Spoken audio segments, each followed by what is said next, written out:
Bases dropped on a new edition of Soccer Down Here. It's a Wednesday. It's a Wall Pass Wednesday. We'll be taking your questions throughout the show. Twitter, Soccer Down Here. Email, soccerdownhere@gmail. Twitch.tv/Soccer Down Here. Pretty easy to find us.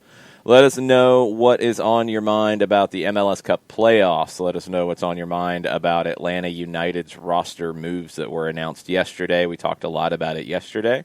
More questions have come up. We'll get into it. Nothing new to report on Gabriel Heinze, but if you have questions, we'll take them. We'll go through that.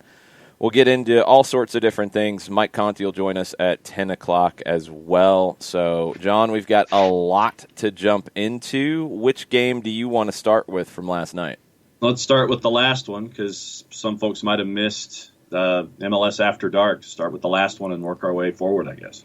Okay. The last one really wasn't a whole lot of a contest, and that was really what I expected. Seattle 3-1 winners over LAFC. It's funny to look at the MLS website, and when they list the goal scorers, they have 2 for Seattle and 2 for LAFC. Jordan Morse got traded in the game. Maybe there's a little bias towards LAFC, and it's still coming through. I don't know.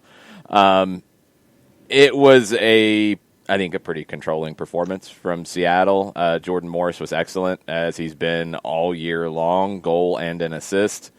This is a guy who's got 11 goals and 8 assists in 24 games. If you don't think that he should be part of the national team conversation, I don't know what else to tell you. Jordan Morris, Nico Ladero, Raul Ruidiaz. This team looked really good, and I feel like I never quite give them as much due as they should get.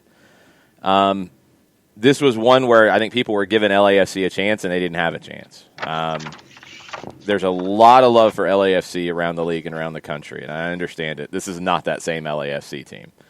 Without Diego Rossi, without Brian Rodriguez, without Cifuentes, without Palacios, they still haven't solved the back line. They still haven't solved the goalkeeper situation. Those are on them. The COVID issues, other injuries they've had this season have been bad luck. It's been a rough year for LAFC like it has for other teams in the league. They were nowhere near their best, and you have to be at your best to go into Seattle and win. They were not that. Yeah, and it reinforces for those who watched late night really what that hydra is for Seattle of Morris, Ladero, and Ruidiaz. And it could have been worse. I mean, there were chances for Seattle that didn't end up in the back of the net. I mean, it could have been 5 by the time the night was over off a couple of chances. And yeah, this was the performance that I had anticipated coming into this one for Seattle. Very, very controlling, but it could have been worse. Yeah, it probably should have been, but it didn't need to be. The penalty that Vela had could have changed everything early. Ooh, really poor. I don't know what he was actually going for there. It felt like he never really decided. I mean, where the penalty ended up would make you think he mishit something tricky like a Panenka. It looked awful. And the thing about penalties, they are emotional swings in matches as well. And when a team has a penalty saved or has a penalty like this that is saved but is really thrown away, that's deflating. When a goalkeeper makes a big save, that can be a boost. They affect more than just that score line. There is an emotional attachment to it. You see it in the shootouts as well. I mean, you'll see like one team look very, very confident, and then you'll see a miss, and then everything changes. These emotional swings are big. LAFC didn't really look all that convincing after that to me. It felt like it was one-way traffic. Seattle was the better team. Just no way around it. No, it was, and the word that you used, deflating. I mean, I think that's a really good word for a situation like that where Carlos Vela hits it, and for whatever reason, I mean, it whether it was chunked or just in between ideas or whatever, Stefan Fry was all over it. And those kind of things can give you an absolute boost when it comes to your own morale, and it can absolutely send you the other way if you're the team that didn't execute it. Yeah, I don't want to overstate this. I don't think that changed the trajectory of this game. I think if they had made the penalty, then we're having a different conversation. But no, LAFC didn't lose because their emotions went in the tank after a bad penalty. They were already in a bad way. That's right. I think the more important element here. Yeah. Ladero gets a goal. Morris got the assist on that. Rui Diaz got an assist there as well. Rui Diaz got a goal of himself. He had another assist on Jordan Morris's goal. I mean, it was the Morris, Rui Diaz, Ladero show going forward. 13 shots to 12, 3 on target for Seattle. They scored on all of those. 4 on target for LAFC. Stefan Fry made 3 saves.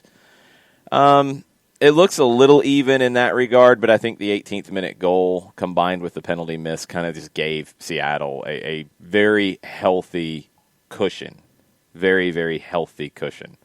Shiva says that MLS Media hyped up Christian Torres on their website, who was part of a losing effort, which is true.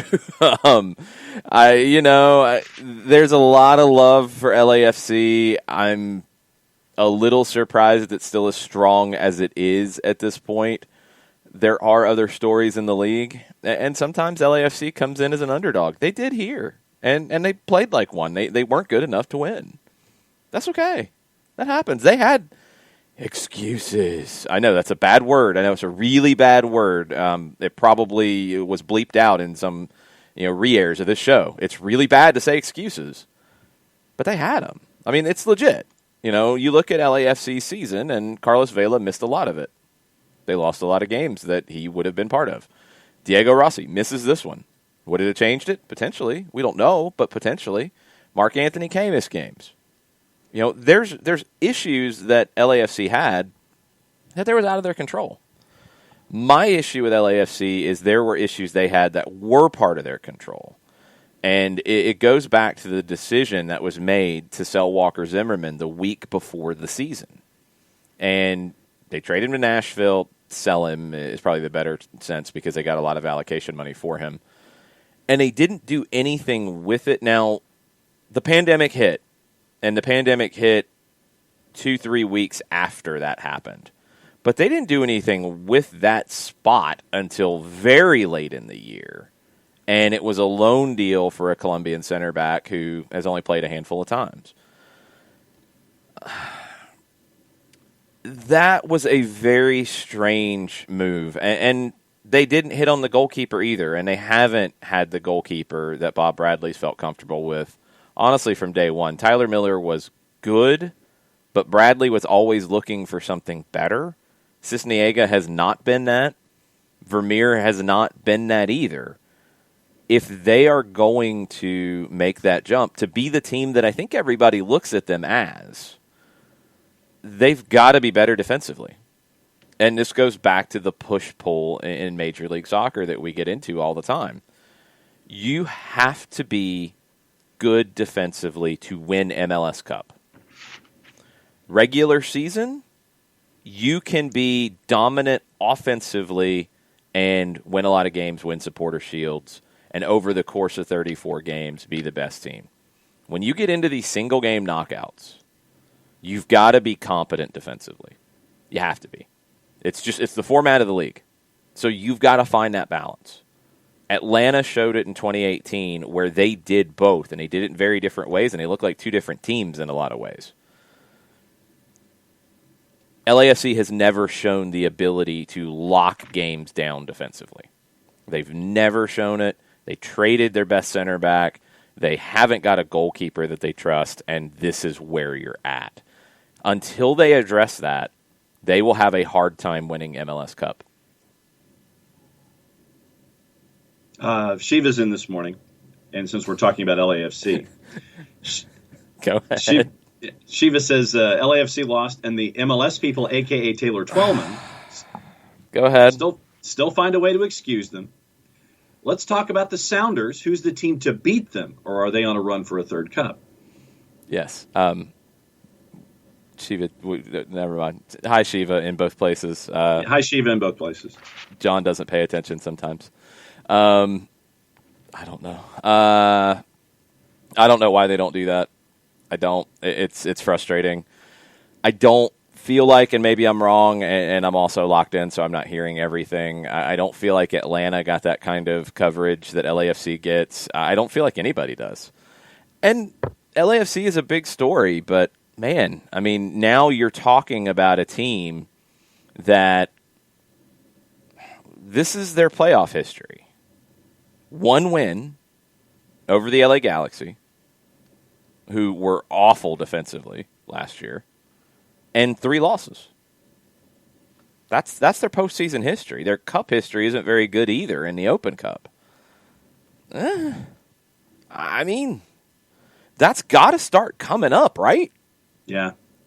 I felt like last year, in a year where Atlanta finished 3rd in the regular season, got to a conference final, won the Open Cup, beat Club America in a Campeones Cup, there were far more shots at Atlanta last year than there were at LAFC this year. And it's like, I don't know. And yes, I'm probably defensive about it. I understand that.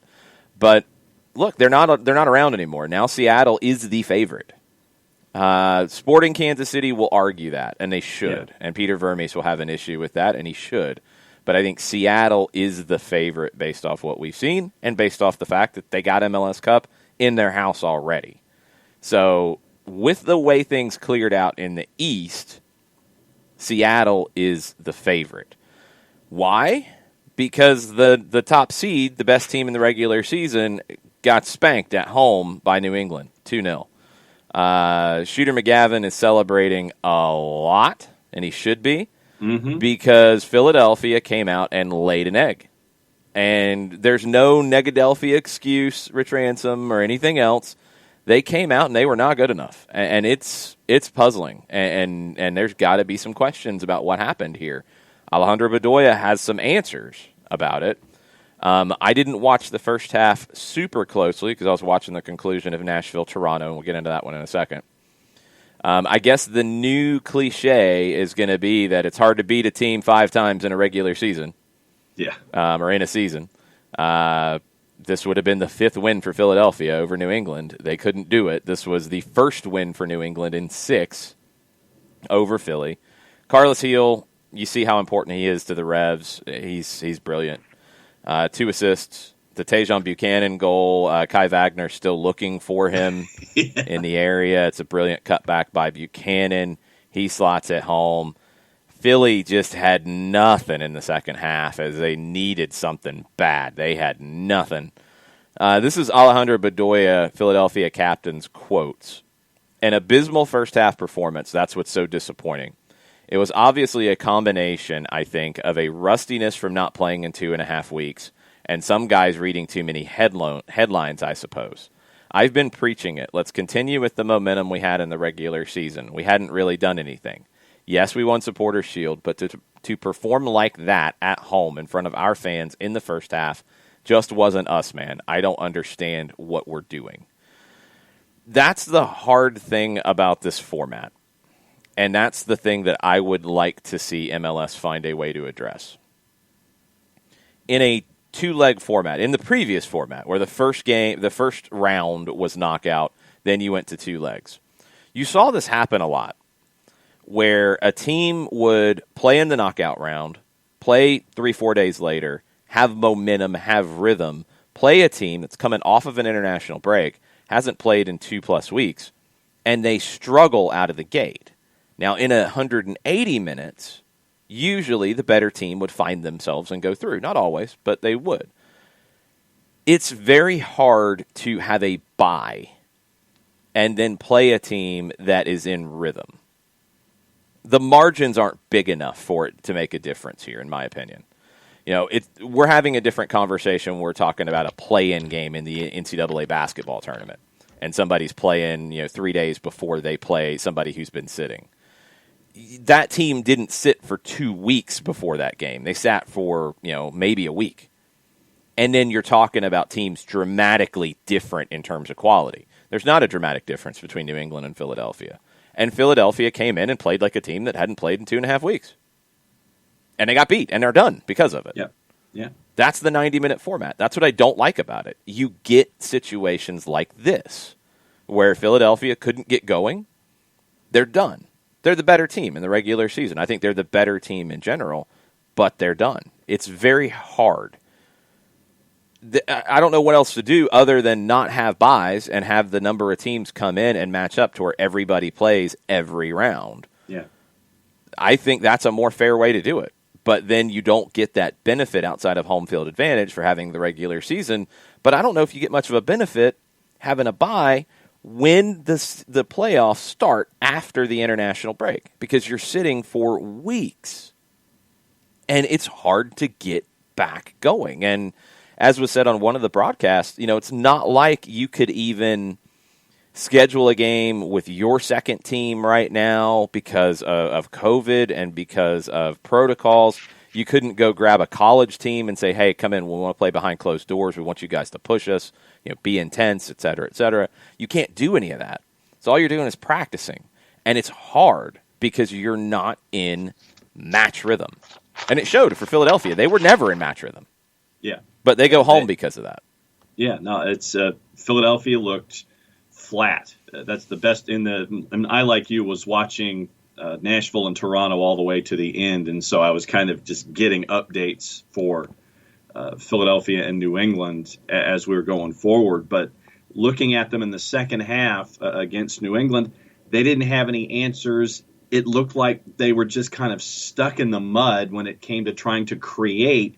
And New England was the better team from what I was able to catch in that second half after Nashville and Toronto was done. Yeah, it's really, really tough. Burned talking about the being good defensively thing. We'll come back to it. He says the fact that good offensive teams always get knocked out in the MLS playoffs is a flaw of the system. He says parity, one-legged playoffs, not a good thing. It will always produce negative, boring soccer. Is that what MLS wants? See, I'll disagree, Burned, in that I think it should, and that was my criticism when they went to one leg. I thought that's what would happen. It really hasn't, and it's a credit to the teams and the managers in the league for not going down that road. I don't feel like anybody has come in with a negative, boring approach at all in postseason this season. Last year, I felt like we got it a few times, but we haven't really seen it here. And I know people were expecting it out of Nashville, and they were sorely disappointed. I do think the parity factors into it, for sure, obviously, in MLS. The thing about the defense playing out, I think that's just playoffs. I mean, that's what happens in all sports in the playoffs. Games get a little bit tighter. And throughout MLS's history, and this is over every different playoff format you can imagine. I mean, they did single-game knockouts all the way through. They did two-leg series all the way through. They did best-of-3 on points all the way through. They did first-to-5 points in a 3-game series. They did all kinds. They did just flat-out best-of-3. And if you won 2 shootouts, you won the series. I mean, they've done everything. And you go through all of those. There's only, I think it's 4 teams in the playoffs that gave up more than 1 goal a game and won the title. And you go through the regular season just to look at the strong teams, throw the first couple years of the league out where it was incredibly open and defenses were bad because all the money was being spent on the attack. Seattle last year was the worst defensive team during the regular season to win MLS Cup since 1997. And they gave up 1.44 goals per game, which isn't horrible. It's not typically a championship level, but it's not horrible. Defense is critical, and I think it's down to just the way playoffs play out. Games do get tighter. We see it, in any kind of competition. So when you look at some of this, LAFC is not good enough defensively. They've got to address that. I think you do have to look at that rest thing, and Monteflo had a good point about balancing being rested and not being sharp. Right. You know, it's like you want rest, but you don't want too much rest. And Philadelphia was the prime example of that last night for me. Toronto was that too, in some ways. They needed some rest because they had a number of injuries. They had played a bunch of games. They were really dragging late in the year. They were still dragging here. And Nashville came in and played them off the field, in my opinion. Yeah. Nashville came in and dominated that game from jump and could not find a goal. It felt like one of those where the team that dominates isn't going to score. They're going to get punished on a mistake. It didn't happen this time. Nashville had 21 shots. They had 3 called back, and they were all correctly called back. Toronto had 10 shots. I mean, it was one-way traffic for the most part. And, yes, Nashville at times defended a little deeper. There were moments where I thought they were defending too deep, and they weren't getting out well enough. Toronto tried to pin them in with those outside backs pushing up high. I mean, Toronto, at times, if you want to put a formation shape on it, it looked like a 3-1-6 because the outside backs were pushed up super high. The 2 center backs were split, and Michael Bradley dropped in between, and Osorio was sitting in front of him. It was like a diamond defensively with 6 up top figuring it out. But they couldn't really figure it out. They weren't creating a whole lot out of that. Nashville wasn't at times taking full advantage of it, but when they did, and especially when Alistair Johnston got going, put in good crosses. Mukhtar and Leal looked dangerous going forward. Cadiz, just jumped offside a couple times. And it's mistakes on his part because he's looking down the line. He's got to see it.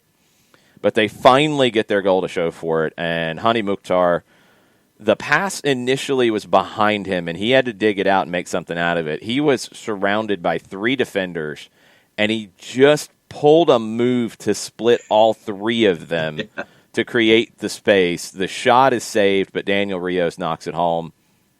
Then Nashville just took care of business, saw it out, they move on. They've gotten good enough offensively to be at this point. They were good defensively early on. They were built that way. The LA Galaxy should be kicking themselves for letting Dave Romney go. LAFC should be kicking themselves for letting Walker Zimmerman go, although they got a big return for him. Dax McCarty, Anibal Godoy, those are all 4 players who played on different teams in this league last year. That foursome in the spine of the team made Nashville a difficult team to beat from day one. Day one. They've gotten better than that now because Mukhtar's comfortable. Leal is comfortable. Those players look dangerous when they're on the ball. Cadiz will, and he's looked good, but he's still not 100% fit. You've got guys off the bench who can contribute in Rios. You've got guys like Taylor Washington who come in and know their role.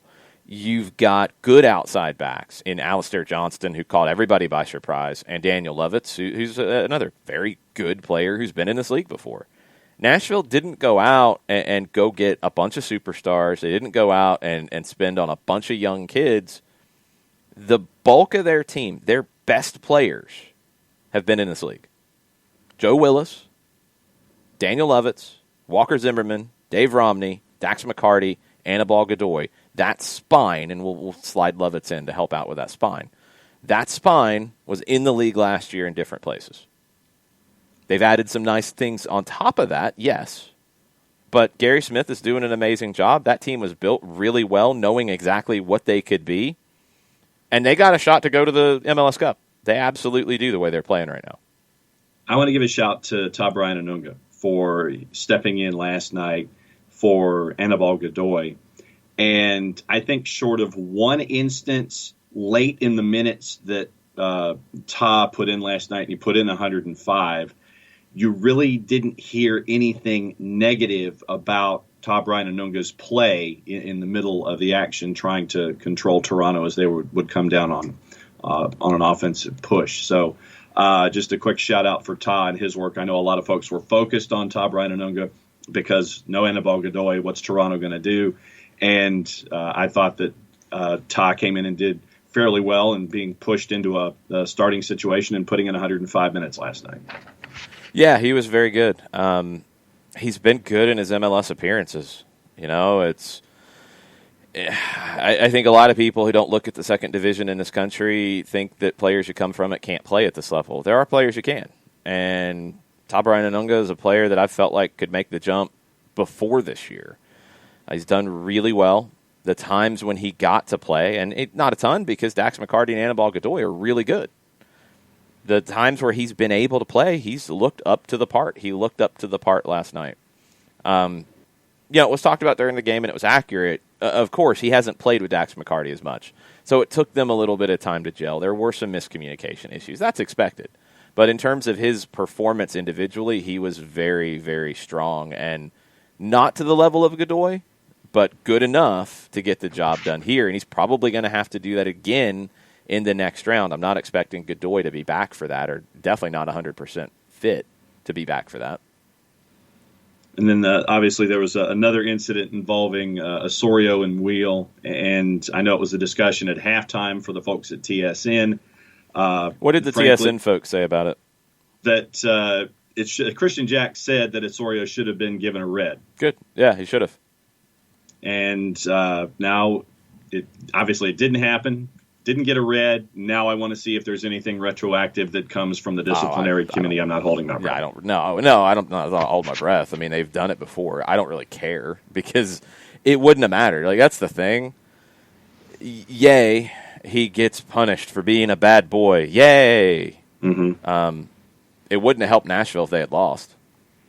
If Nashville had lost because Osorio could have been sent off and wasn't, we'd be hearing a lot about it, and we should be.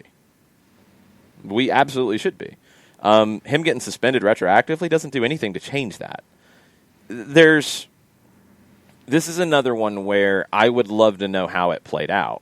Alan Kelly's your VAR. Alan Kelly's super experienced. Alan Kelly has been around the block many times. He gets it. That was not accidental. If it was accidental, I get the thought behind it, because you don't want to send somebody off for an accidental thing that might get a send-off in the regular season. It's the playoffs, the year's on the line. You don't want to do that if you think it's an accident. I don't think you can look at that and say it was an accident. Yeah. So Alan Kelly's got to send it down, I would think, to be looked at. Did he? Because if he did his job. I think a lot of times everybody yells VAR, blame the VAR. We don't know how it played out. Alan Kelly could have looked at it. Alan Kelly could have said, I'm recommending this for an on-field review. We've heard enough of the conversations and how it works. And they could have said, no, I don't want to look at it. I'm good. I got it. I saw it. It was an accident. Or I saw it, and there's nothing in it. I saw it, and it's, there's no reason to look at it. Right. We don't know how it played out, so you don't know who to blame. But I think the referee crew got it wrong, because that should be a red card. And so that was that moment in the first, and that to me is the larger question. You bringing it up, how did it play out? Because I know that there was one angle where you can make an assumption that did he or did he not make contact, and because he was shielded, and it's just contact doesn't matter, and it's something we've got to get out of this conversation. When you kick at somebody in that way, it doesn't matter if you make contact. If I swing wildly to punch you in the face on the field and I miss, right, I should still be sent off. Just because I have bad aim doesn't mean I get off the hook. True. If you kick at somebody, I could care less if there's contact. We talk about that way too much. And it's not you. It's just the general conversation. It's like, oh, well, he got part of the ball.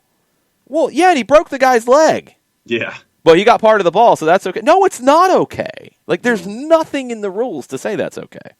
So that's got to be the way this gets talked about going forward, is not did he touch him. It's did he kick at him intentionally. Right.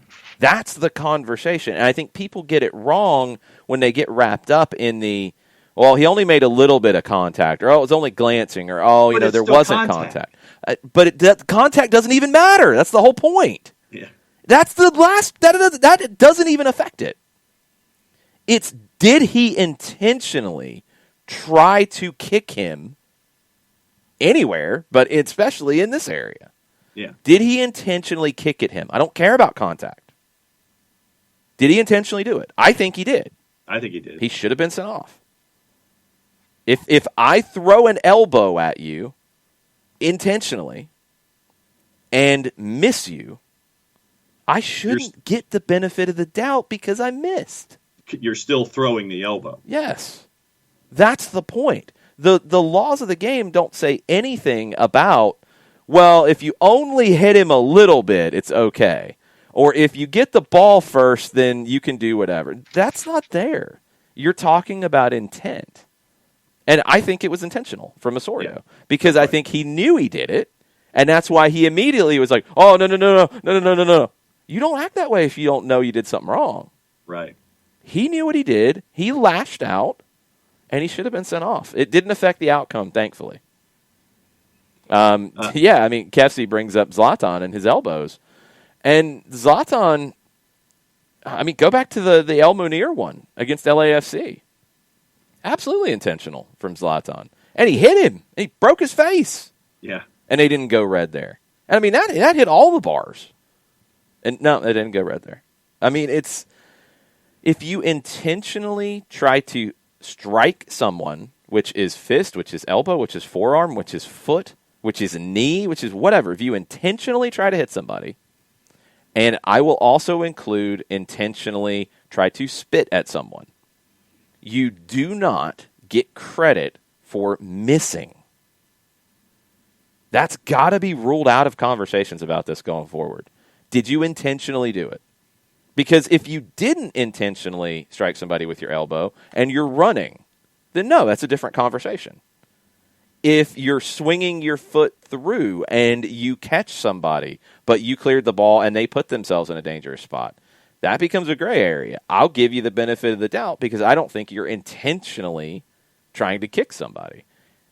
Did you intentionally try to hit somebody? And in my opinion, Osorio did. Yeah. Yeah, I know. The Kefsi, the Zlatan one, we could pick out about 50 different Zlatan elbows. Yeah. Koulibaly, El Munir, he got sent off for one against Montreal. I don't remember who he hit. Go back through. He's a dirty player in that. There's way too much of a track record. Apologize profuse. I could care less. I apologized for throwing my elbow intentionally, looking for where you were and hitting you. I'm sorry. My bad. You apologize for getting caught. No, he didn't get caught. He didn't get sent off. That's not the issue.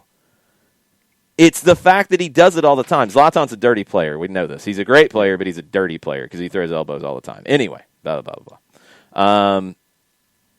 Percy with a question, and he's not going to like the answer.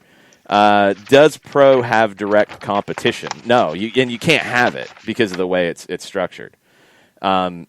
There's no other referee organization that handles USSF/FIFA games. It is USSF, the United States Soccer Federation. That's who you get your licensing through as a referee. So if you're working a U10 game between two different clubs, or you're working a pro game, you got to get your U.S. soccer license. You got to go through that process. The pro referees come into the professional referees organization, to get those assignments. You can't go create another referee organization. It's not like college sports where you have, the SEC referees and they only work SEC. It's just not structured that way. What needs to happen is not a competitor. What needs to happen is U.S. Soccer has to commit resources to better developing referees. And Pro needs to continue to be held accountable. Because if they're going to assign the referees, then they need to be accountable for who they're assigning and what performance they are giving. This season was the worst Pro has had since Pro has existed, in my opinion. And maybe, like a lot of players, like a lot of teams, some of it is down to 2020 being difficult. I'll give that benefit of the doubt. Yeah. I don't like how Pro has not handled certain things correctly and has had really weird errors. The substitution issue in D.C., the whole issue with the Orlando shootout. Bizarre things. Is it just it's 2020, chalk it up and move on? Or are you not training properly? Are you not putting the right people in place? Is U.S. Soccer not training people to be in these positions? Somebody needs to sit down and look at it and get it done. They have to, because the league will be better if the refereeing is better. And that's on a lot of different fronts. The play can be better because players could be protected. Situations like this one, I mean, look, the argument every time now is going to be, well, look, Jonathan Osorio didn't get in trouble. Why am I getting a red card here? Uh-huh. And he should have gotten in trouble, and that bar should be set. Precedent is very important. These things have to happen. Nicholas Figal, what he did to Gallagher, like that shouldn't be allowed in any league. And it sets a bar of that's going to be okay. So next time somebody tries to do it, they might break somebody's eye socket. They might give them a concussion. They might break their nose. You can't have that stuff. You got to be consistent.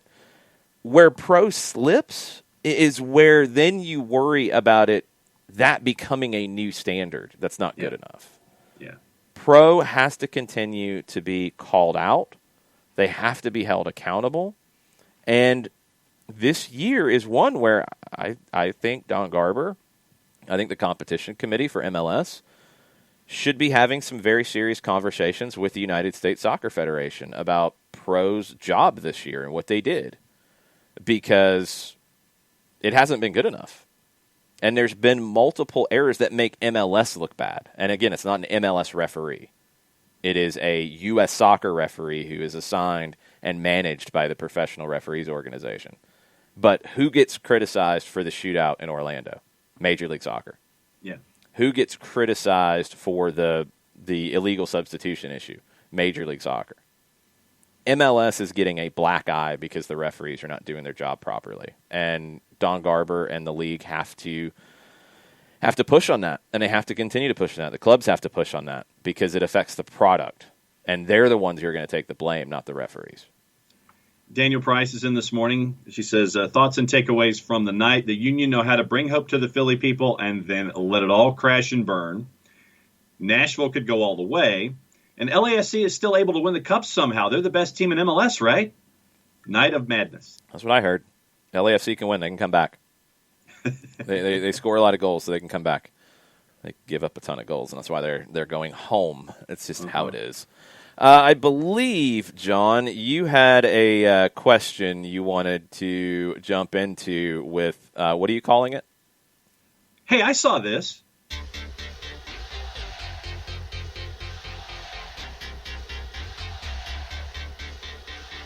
Building up anticipation. That's what this is all about.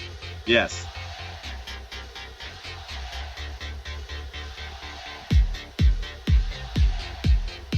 That's the people banging on the door at Pro. Yeah. Hey, guys. John is totally doing a TikTok person. He is. Say it one more time, John. Hey, I saw this. What did you see, John? And it comes from last night's action. And in looking specifically at the first match of the evening in Nashville and Toronto, we got to see guys like Joe Willis, Hani Mukhtar, Randall Leal on a national stage. And they've gone largely unnoticed this season for whatever reason, one reason or another. They're not on TV enough, the geography where the team is, etc. And there are two guys for me that would be in whatever slash you want to create here, either underrated, underappreciated, underrecognized category when it comes to their performances in MLS this year.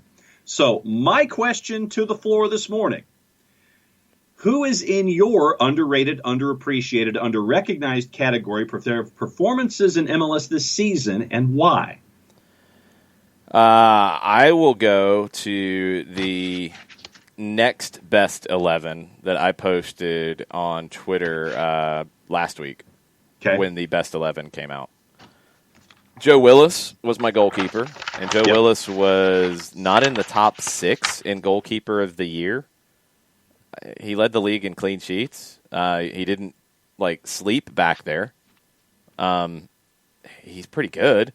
Yeah. Donovan Pines. Nobody's talking about Donovan Pines.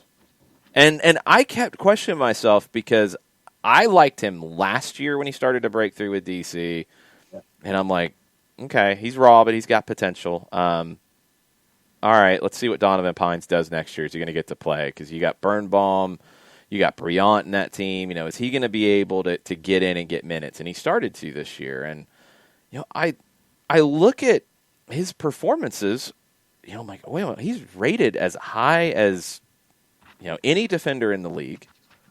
Like, man, ratings can be weird sometimes. Let me watch him a little bit.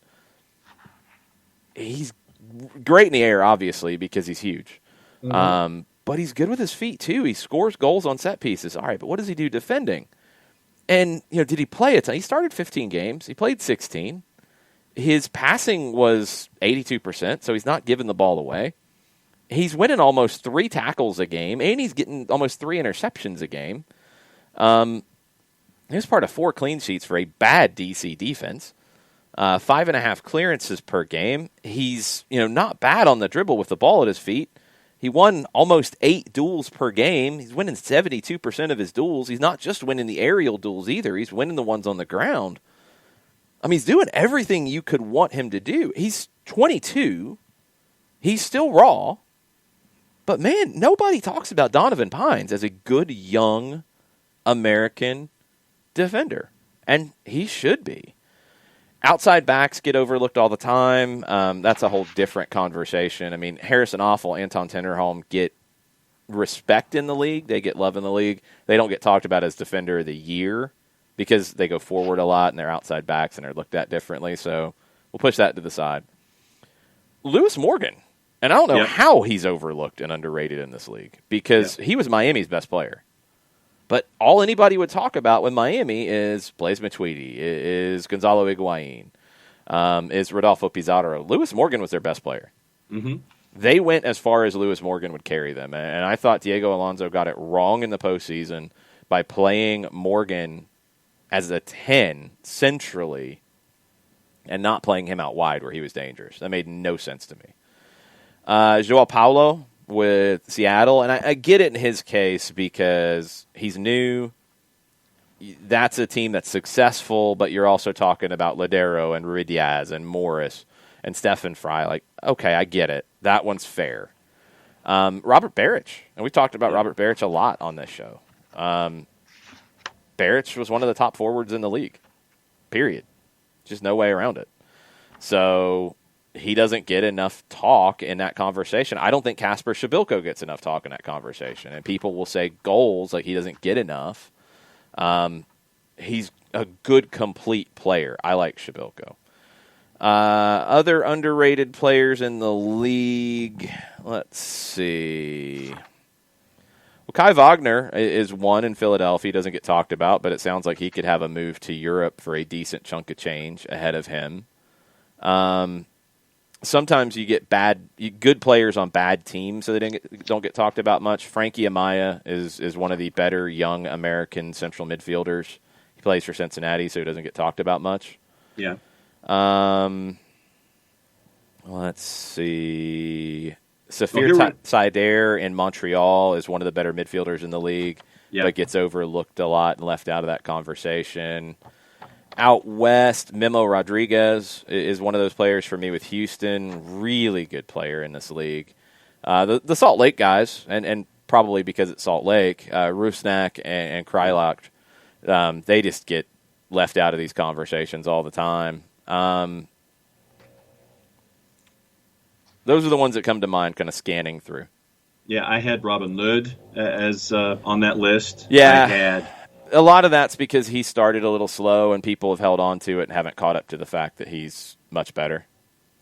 I had, as it's my day to fight the lawn folks, since you fought him yesterday, I'm fighting them today.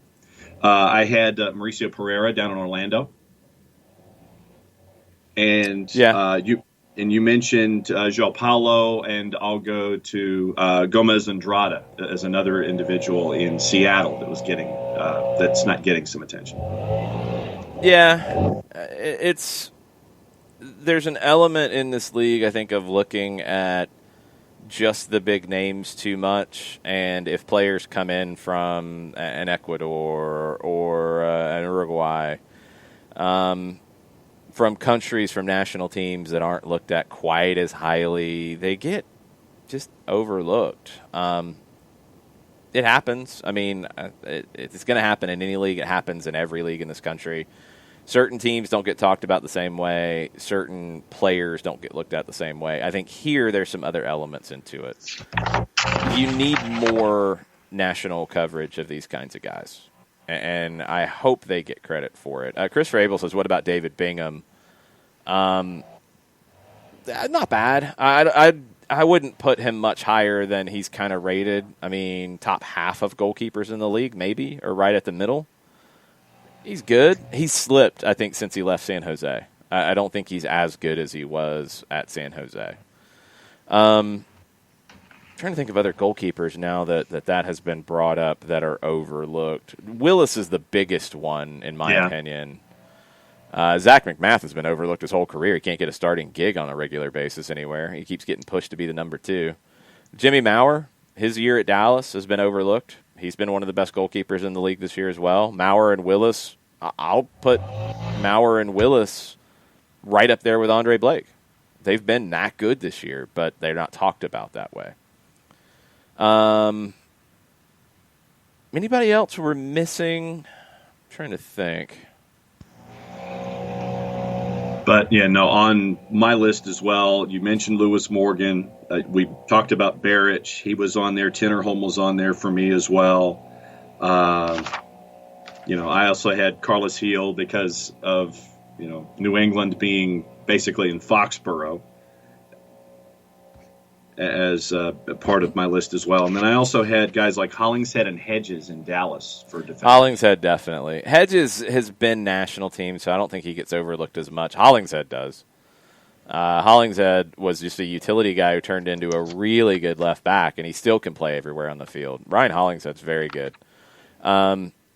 Ricky, I don't think Galese's underrated in Orlando. Yeah. I think he's rated about right. I mean, everybody goes nuts about him, as they should.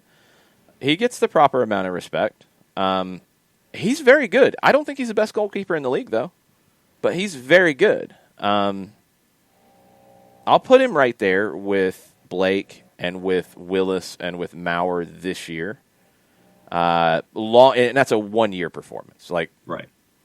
I think Blake and Galese are better goalkeepers than Willis and Maurer in total.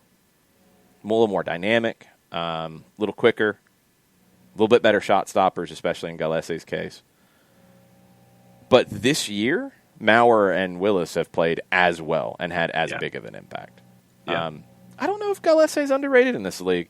If he's underrated in the league, Ricky, I think that's down to teams other than LAFC and the New York teams when they're hot and the Galaxy.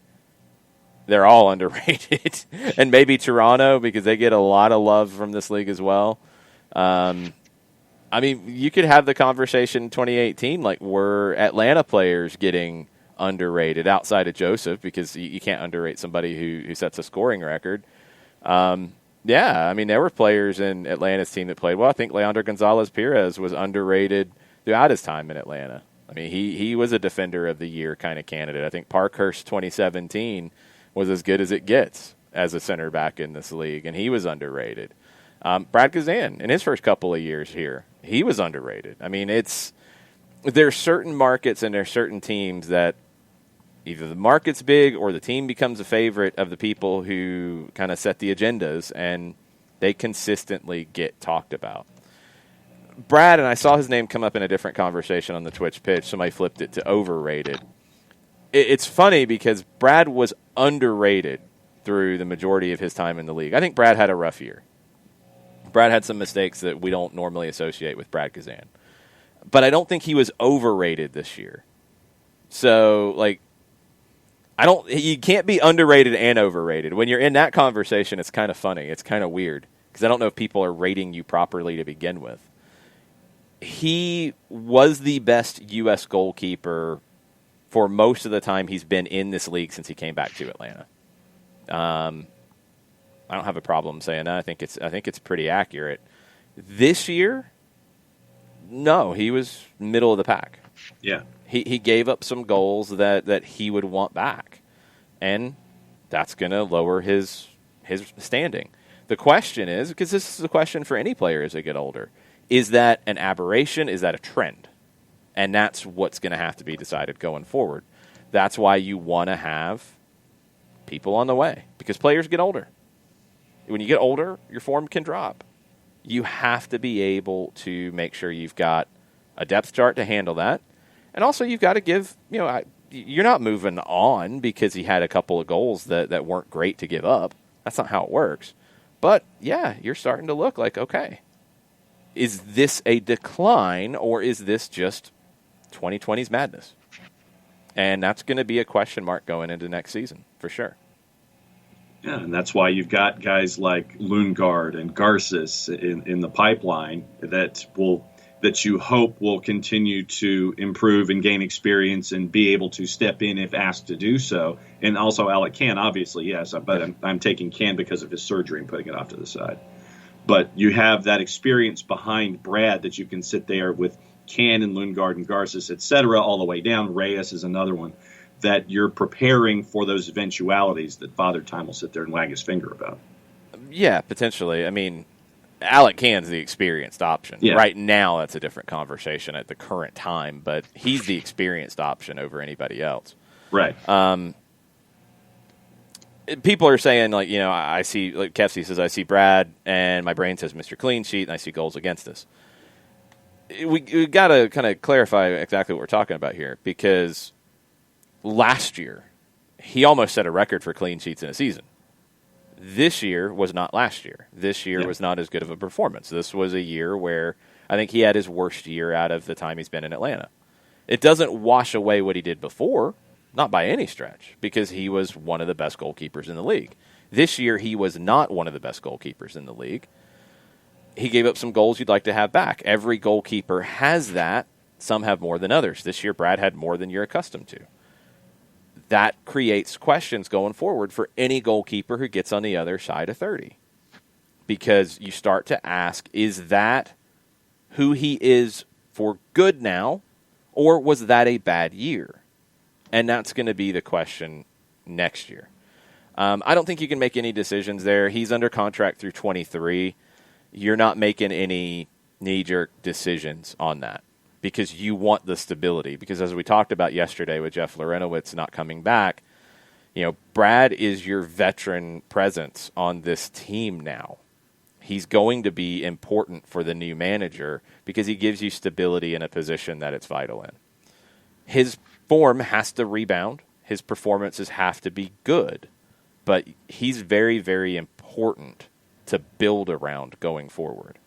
And you need that. So you got to get him ready to be in his best form so he can bounce back to not 2015 form, but 2019 form. Like you're not asking him to turn back the years very far. 2019, I think he had 14 clean sheets. Okay, that's all you're looking for. Go ahead. Yeah. No, and reminder that my title is a working title. So just because I said, hey, I saw this, that's it's a working title, so suggestions are welcome when it comes to this particular segment. Mm-hmm. Help John out for the segment. If you got ideas for the segment, because it can be anything. We've done XG in there. We'll do other stuff in there. It can be anything. So it is basically an idea to drop a topic on the table and then allow it to be discussed. Yes. So that's my thoughts on underrated players in MLS. If you have thoughts, if you're listening to this later, I know sometimes people are like, well, I'm not listening live, so I can't contribute. Contribute. We'll talk about it there on our next show. Yeah. Contribute. Send us a text via Twitter. Send us an email. Get to us however you want to send that to us. I think most people can find one of the different ways to interact with us. And let us know what you think about underrated players in the league. Yeah. Please send us that so we can continue those conversations. Yep. And then I had we do not have a fax number, Ragamuffin. Sorry. No, we don't have that. And I think John has a fax though. I think buried somewhere. I think you can send it through the printer over here in Office HD. Yeah, of course, John doesn't know how a fax machine works. John has a fax number, but he doesn't know it, Ragamuffin. That's maybe the better way to put it. Yes. I mean, it's probably the home phone, and you can sit there and hit pound or whatever, and it sends a fax, and it goes to the printer, and it kicks it out. It's one of those kind He of has things. no idea how this works. Well, no, it's like there are phones where you could sit there, and it's like when you get to the answering machine, hit 9 to send a fax, and then you hit 9, and then it sends a fax, and then there's some kind of apparatus on the other side that will trigger the fax machine. Apparatus. No, it's called a fax machine. It's literally just a fax machine. There's no apparatus in between. It triggers the line to send it over to the fax machine, and it converts the phone to a fax, and it kicks the fax out. Like a fax machine should be in your wheelhouse, and I'm lost. You should understand a fax machine. Yeah. You don't. But there are times when you're dialing somebody up, and on their answering machine, when you call them the landline, it's like press 9 to send a fax. You press 9, and then the fax gets sent, and then it shows up in the office on the receiving end because it goes to the fax machine. Yeah, or the printer if it's rigged as such. Go ahead. Never mind. How are you going to get your commitments on National Podcast Signing Day? Chris Ashley asks you. I get mine through social media, actually. Oh, jeez. Oh, and Chris Ashley, he had a thought the other day. He was quite pleased with the new Leeds relationship with Rock Nation. Yeah, we talked about it. We did? Mm-hmm. Okay. I didn't think we talked about it. We did. Okay, so then we did. All right, well, congratulations. Why don't you talk about Steve Apolinski for a little bit? And his fax machine. He has one. I'm sure he does. For wrongful death and serious injury matters, there's one face that leads the place. It is Apolinski and Associates, LLC. A couple different ways that you can catch up with Steve if you have a wrongful death or a serious injury matter that you need to have discussed. You can shoot Steve an email, steve@aa-legal.com. You can give him a call at 404-377-9191.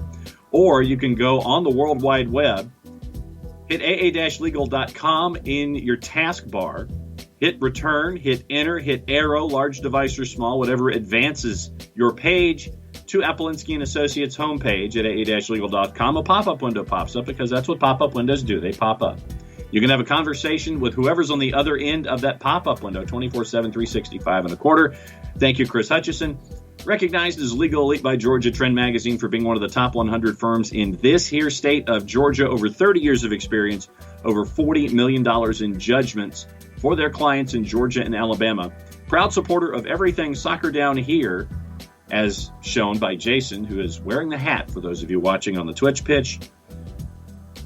It's Apolinski and Associates, LLC. SDH and the SDH networks are thankful for Steve here on the Wednesday before Thanksgiving. The website for Apolinski and Associates, LLC is aa-legal.com. That felt long, but it wasn't long. That's weird. No, it's because I kind of jumbled my order a little bit when I was discussing what I wanted to discuss.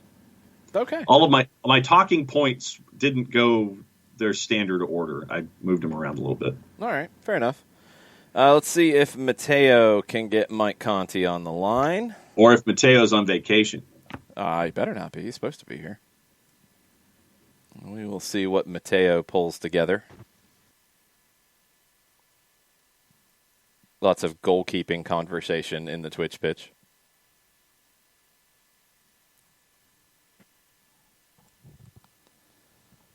We are efforting. John has learned how to use the mute button on his microphone. Very good.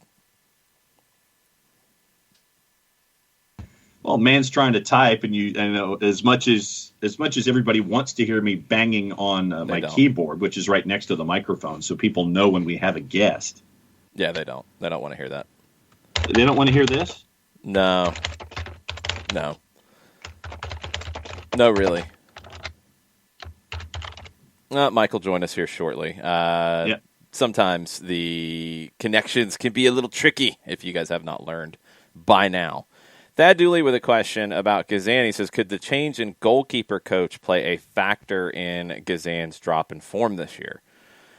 I mean, it's possible because he had worked with Aaron Hyde for a long time with the national team as well. It's possible, and I think in a normal year it probably wouldn't because of his experience, it's a lot of maintenance for him in form. You're not like learning new things. But in a year like this one that was so weird with the stop-start nature of it, maybe that got magnified a little bit. And I think we have Mike. Man, Mateo blew it today. I don't know what happened with him. Man, I don't know what was going on with Mateo. He tried. Well, actually, it might be my fault. I'm on cellular today. I'm running an errand with Fred the dog, and we were running a little bit late, so it might have very well have been my phone. No telling. So Mateo gets a pass on this Thanksgiving Eve. Yeah. We'll be nice to Mateo today. What'd you think about the games last night?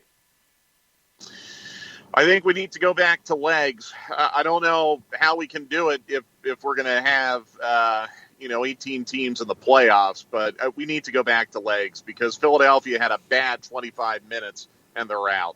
And I hate that. I hate that for them. Depends on what the league wants. That's the thing that's so weird about it because they want this. I'm with you. I want the best team to have the best chance to win the championship. Yeah. This format does not allow that. No, it doesn't. Now, fair play to New England. I mean, Bruce Arena and that club, great job, fair play, and all that. I mean, give them credit where it's due. But it's really unfortunate because Philadelphia has been the best team all year, and they had a bad 25 minutes in the round. Nashville, not surprised at all. Nashville probably should have won that game 3 or 4-0, to be totally honest with you. Yeah. I have been incredibly bullish, as you guys know, about Nashville. I said a month ago I thought they had what it could possibly take to win it all. Now I actually think they might even be kind of the favorite in the East. And I know there are probably some Orlando fans and some Columbus fans that will disagree.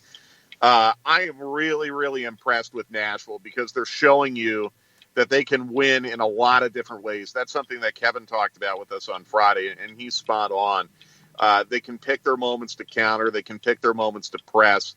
They're a smart, savvy, skilled, technically team, and I was really impressed with the way that they went up to Hartford last night. And frankly, I thought they dominated. But those are the types of playoff matches that I think they're equipped to win, where if it goes scoreless into extra time and maybe goes scoreless into penalties, you're going to have a 50-50 shot at winning. And I think it's going to be very, very difficult to score against Nashville in this playoff. I think Columbus this weekend is going to have trouble scoring against Nashville. LAFC Seattle, watched the whole thing. I had some insomnia last night, so I watched the whole thing. I will say this. LAFC tried to get up off the mat a couple times. Credit to them. I have assailed their counterpunch ability in the past. I thought you saw a genuine counterpunch out of them last night when they went down 2-0. It was almost 3-2. I mean, they were really, really close to having that second goal not ruled out. But Seattle, man, oh man, I can't believe that Raul Ruiz-Diaz has 8 postseason goals in this league. Mm-hmm. How many postseason matches has he played in? 4? That's unbelievable. I mean, he came in last summer and he's got 8 postseason goals. And I did think it was big. Jordan Morris did not have a very good finishing night until he finally slotted home that third goal. So that's probably big for him. Seattle is the obvious favorite now, right? Of the teams that are left, obvious favorite. Peter Vermes might want to argue with you. Who? Peter Vermes. Yeah, and I get it. SKC is kind of the team that we forget. I forget. It is crazy, though, that of the 8 teams that made the quarterfinals last year, 7 are out. Yeah. Seattle is the only one still there. So, yeah, I mean, look, you're right. SKC could absolutely make things tough for Seattle. Seattle would, I think, have to go to Kansas City in the Western Conference Final, correct? So, yeah, I mean, that wouldn't be a cakewalk, but I really, really was impressed with the way that Seattle saw that match out last night. They played really well. They were fun to watch. That was not the typical kind of cynical, negative Brian Schmetzer type style match that we've seen before. I thought they were fun. And they played awfully free, especially in the second half when they had the lead. And fair play to them for getting the victory. Well, but I mean, Mike, at the same time, we have the absences of LAFC plus their weaknesses at the back, and it's something that Seattle, frankly, should have taken advantage of all night long, and it could have been a lot worse. Yeah. No, I agree. I mean, better team won, and the matchup favored Seattle. And look, I mean, there's a reason why Seattle was at home in that match and had the higher seed than LAFC, and it's not just all because Vela was hurt for a large portion of the season. By the way, Vela's penalty was I don't know if he mishit it or what. Fry did a really good job, by the way, of moving laterally before Vela struck it, I thought. That would have annoyed me as a penalty taker. But, no, Seattle absolutely exploited that matchup advantage, and credit to them. Look, this is 2020. LAFC and Atlanta and Portland and Toronto and Galaxy, who was a big favorite coming into the year, they're all out. And, Nashville, New England, Orlando, Dallas, who I think a lot of us wrote for dead a month ago, they're all playing on. It's crazy. A lot of conversation in the Twitch pitch about what you said first, and I completely agree. And I've said this from when the playoff stuff started about changing the format. I would much prefer 2 legs all the time, even the final. I think it is the best determination of who the best team is. Yeah. If that is your goal with your postseason, to have the best team have the best chance to win, you're going to have 180 minutes every round to decide it. If that's not what you're trying to do, and I think that's not what MLS is trying to do, then fine. This year's different. We'll throw this year out to the side for a minute because you couldn't have played 2 legs and been finished at any reasonable time. You would have had to have gone to this kind of format. That's fine. I get it. In general, going forward, I would much prefer 2 legs to get the best. And Ragamuffin has a point. If you do that, then the top 4 get in. So it's harder to get in, but then you have the playoff games to match it up. All right, fine. They got to look at the playoffs because as wild as this has been, you're not necessarily going to have the best teams in the final. Right. Right, and because of that, you're de-incentivizing the regular season a little bit, aren't you? Like, I wonder, and again, this year was very unusual. Completely acknowledge that. But, I mean, you're going to be in a situation next year where you're going to have 27 teams in the league and 16 are going to make the playoffs, more than half the league.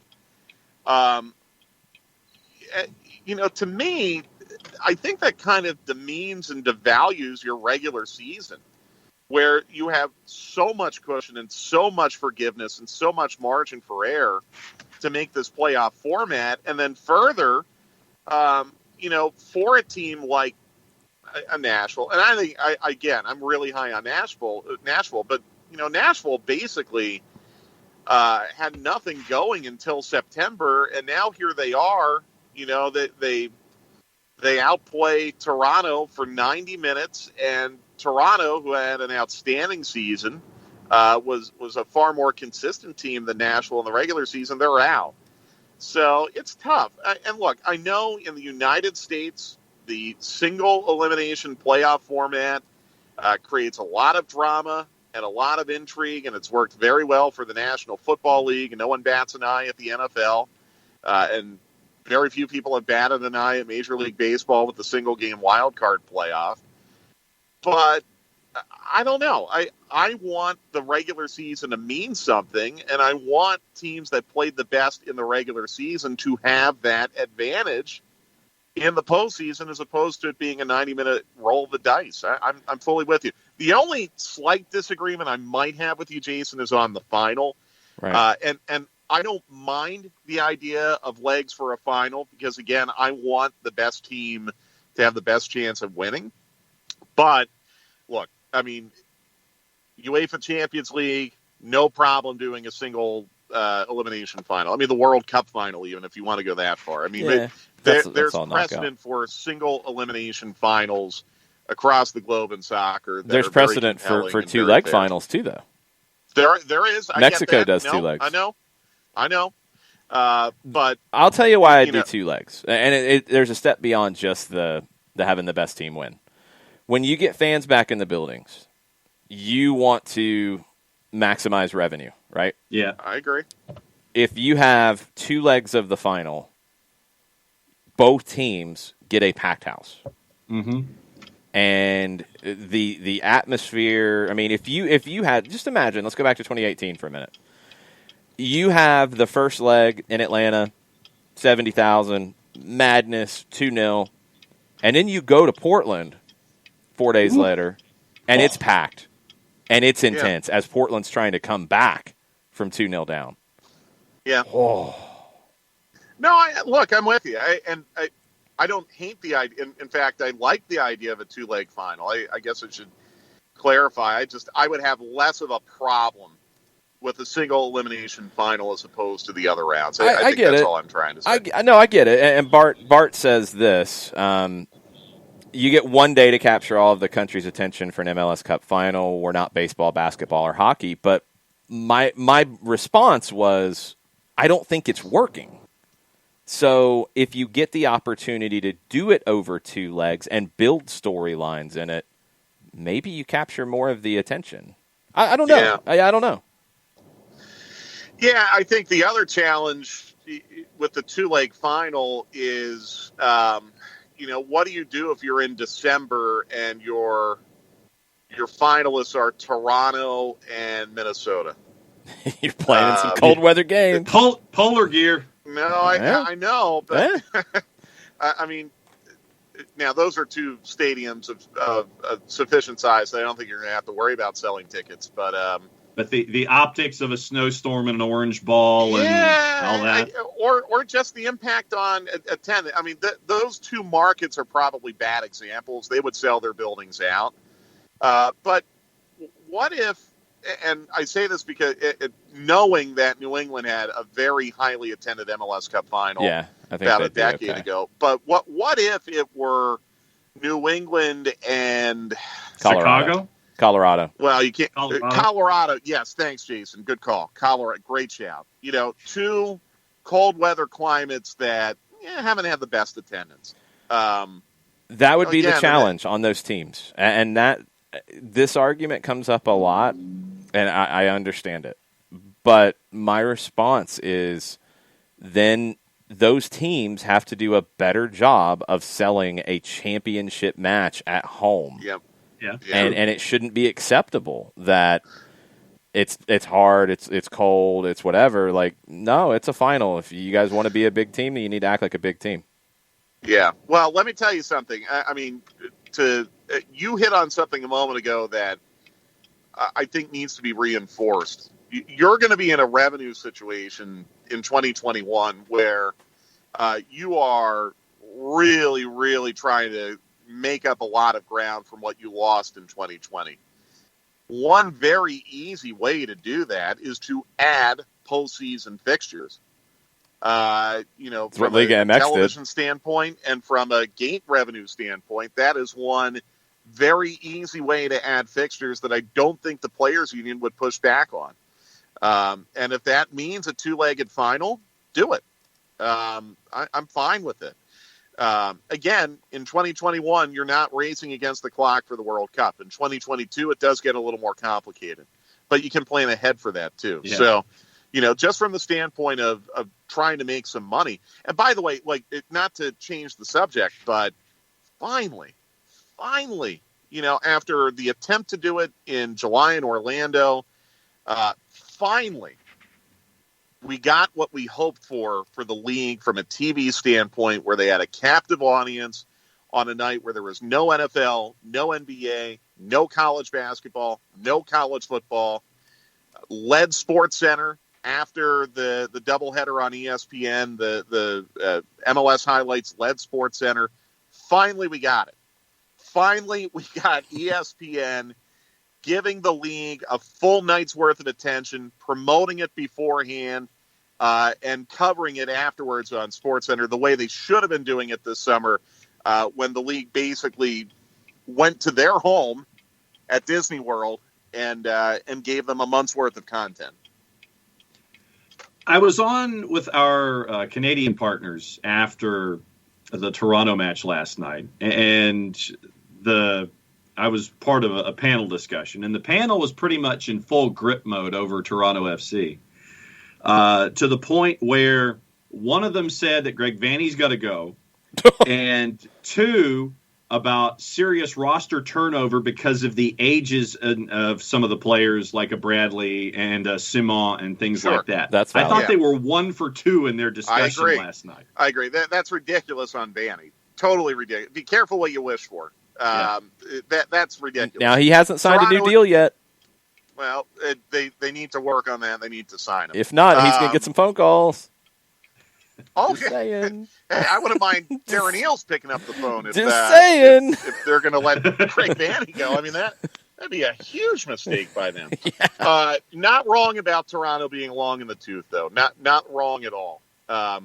Laurent Simon, I thought, really struggled this year. I wasn't really a big fan of his at all.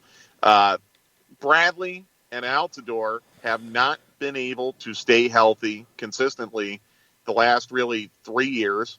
And there's 3 more years of tread on the tire. By the way, Toronto can still be outstanding, maintaining the core of Pozuelo, Larrea, Delgado, Osorio, Piatti. Pablo Piatti. Yep. I really like Mullins. I think he should play more. Toronto would be absolutely fine moving on from Simon, Bradley, and Altidore, maintaining that core I just spoke of, and keeping Greg Vanney. They would be a top 4 team in the East before making any moves to add to that core, in my opinion. Defensively is going to be the question. Sorry, Jason? Defensively. That's if you're looking at a position group to overhaul. I mean, Simon's supposed to be the third option at center back. He's 35. He's done. Right. I thought he was done before he went to Toronto. Yeah. Omar Gonzalez is 32. Still okay, still good, but you got to worry about that. Mavinga's 29. You need a young center back to come in rather than Simon. Justin Morrow's 33. He's had a bunch of injuries as well. On the left side, you need to sort that out unless you're going to keep going with Larrea and Auro kind of switching sides as the day goes on. Bradley still has value when you have Osorio and Delgado with him. When one is gone, as has been the case with Delgado out, it exposes Bradley more. And if you don't have somebody who can adequately replace the other member of that triangle, then it's not going to work. They just re-upped with Bradley going into this year. He's a TAM player, so from a cap hit, it's not brutal anymore. It's different than it used to be. I don't know how long they re-upped with him on, but I think he's got another year. You're just going to have to protect him more. Yeah, Toronto feels a lot like Portland, don't they? It's a good comparison. You're just looking at the group, and it's a solid group, well-coached, club with big aspirations, but Father Time is undefeated. And Toronto and Portland kind of feel like they're in similar places right now, but I still think they can be competitive for another year with their existing group. Speaking of Father Time, by the way, hate to be rude, I can probably go about 5 more minutes, and then I'm going to need to go. No worries. Okay, then let's jump over to the news from yesterday with Atlanta United's roster announcements. Surprises, anything that you took out of the call afterwards as well? No, not really surprised. Really not surprised at all, come to think of it. Not really surprised with anything. It's a bummer about Lorenowitz, but I think we saw that coming. And I think Jeff is still kind of on the fence as to whether or not he wants to play on. But I think we saw that coming. The thing I would point out, though, is that of the lineup that you had in Columbus on decision day, 10 of your 11 starters from that match are still on the 2021 roster, and Joseph theoretically would be number 11. 6 of the 9 players you had on the bench in Columbus currently are on the 2021 roster. So I know it looks like, wow, Atlanta United's making a lot of changes. They're really shaking up the group. I don't really feel that way. I do think that Carlos kind of obliquely confirmed what we have thought about the potential of buying down Moreno to TAM and opening up a designated player spot. I mean, he didn't directly confirm that, but he didn't really deny it either. But again, not really a surprise to me. I guess if there might have been one very, very mild surprise, and I'm not really that surprised about it, but if you would have told me in July that Mo Adams' option would be picked up in July, I would have been surprised about that. I'm not surprised about it now because of the way he played finishing out the season. A lot was made of the Carlton thing. He needs a change of scenery. It's not going to work out for him in Atlanta. Carlos said they don't see him as a first-team player here. I agree with him. I've said the best thing for Andrew is to get out of Atlanta, get away from the hometown distractions, if you will. We saw him do really well in Indianapolis last year, being away from Atlanta.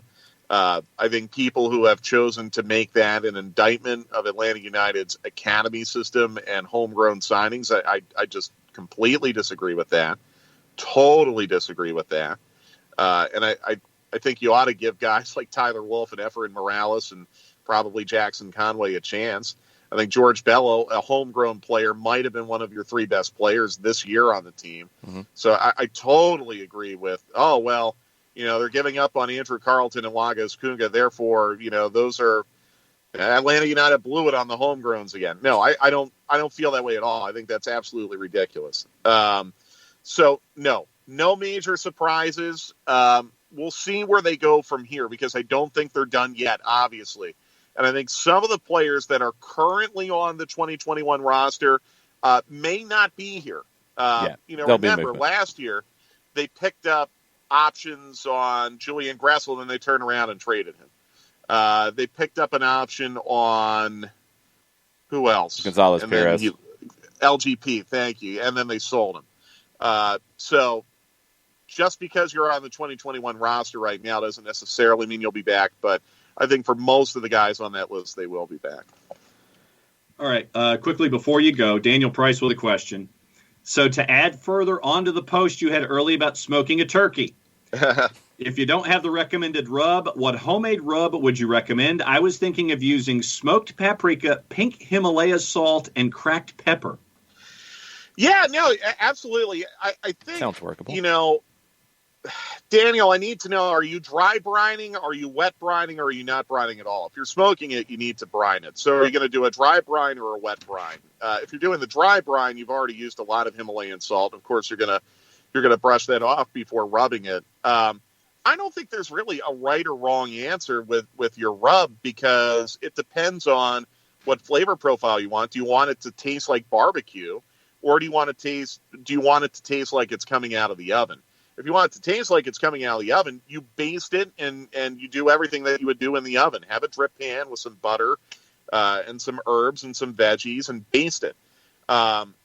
If you want it to have more of the barbecue flavor, then yeah, your paprika, your Himalayan salt, your black pepper. I would add some brown sugar to that. I'd probably add some cumin. If you want a little bit of heat, maybe some chili flakes, but really, there's no right or wrong answer. I mean, it's like with wine. Drink the wine you like. Use the rub you like.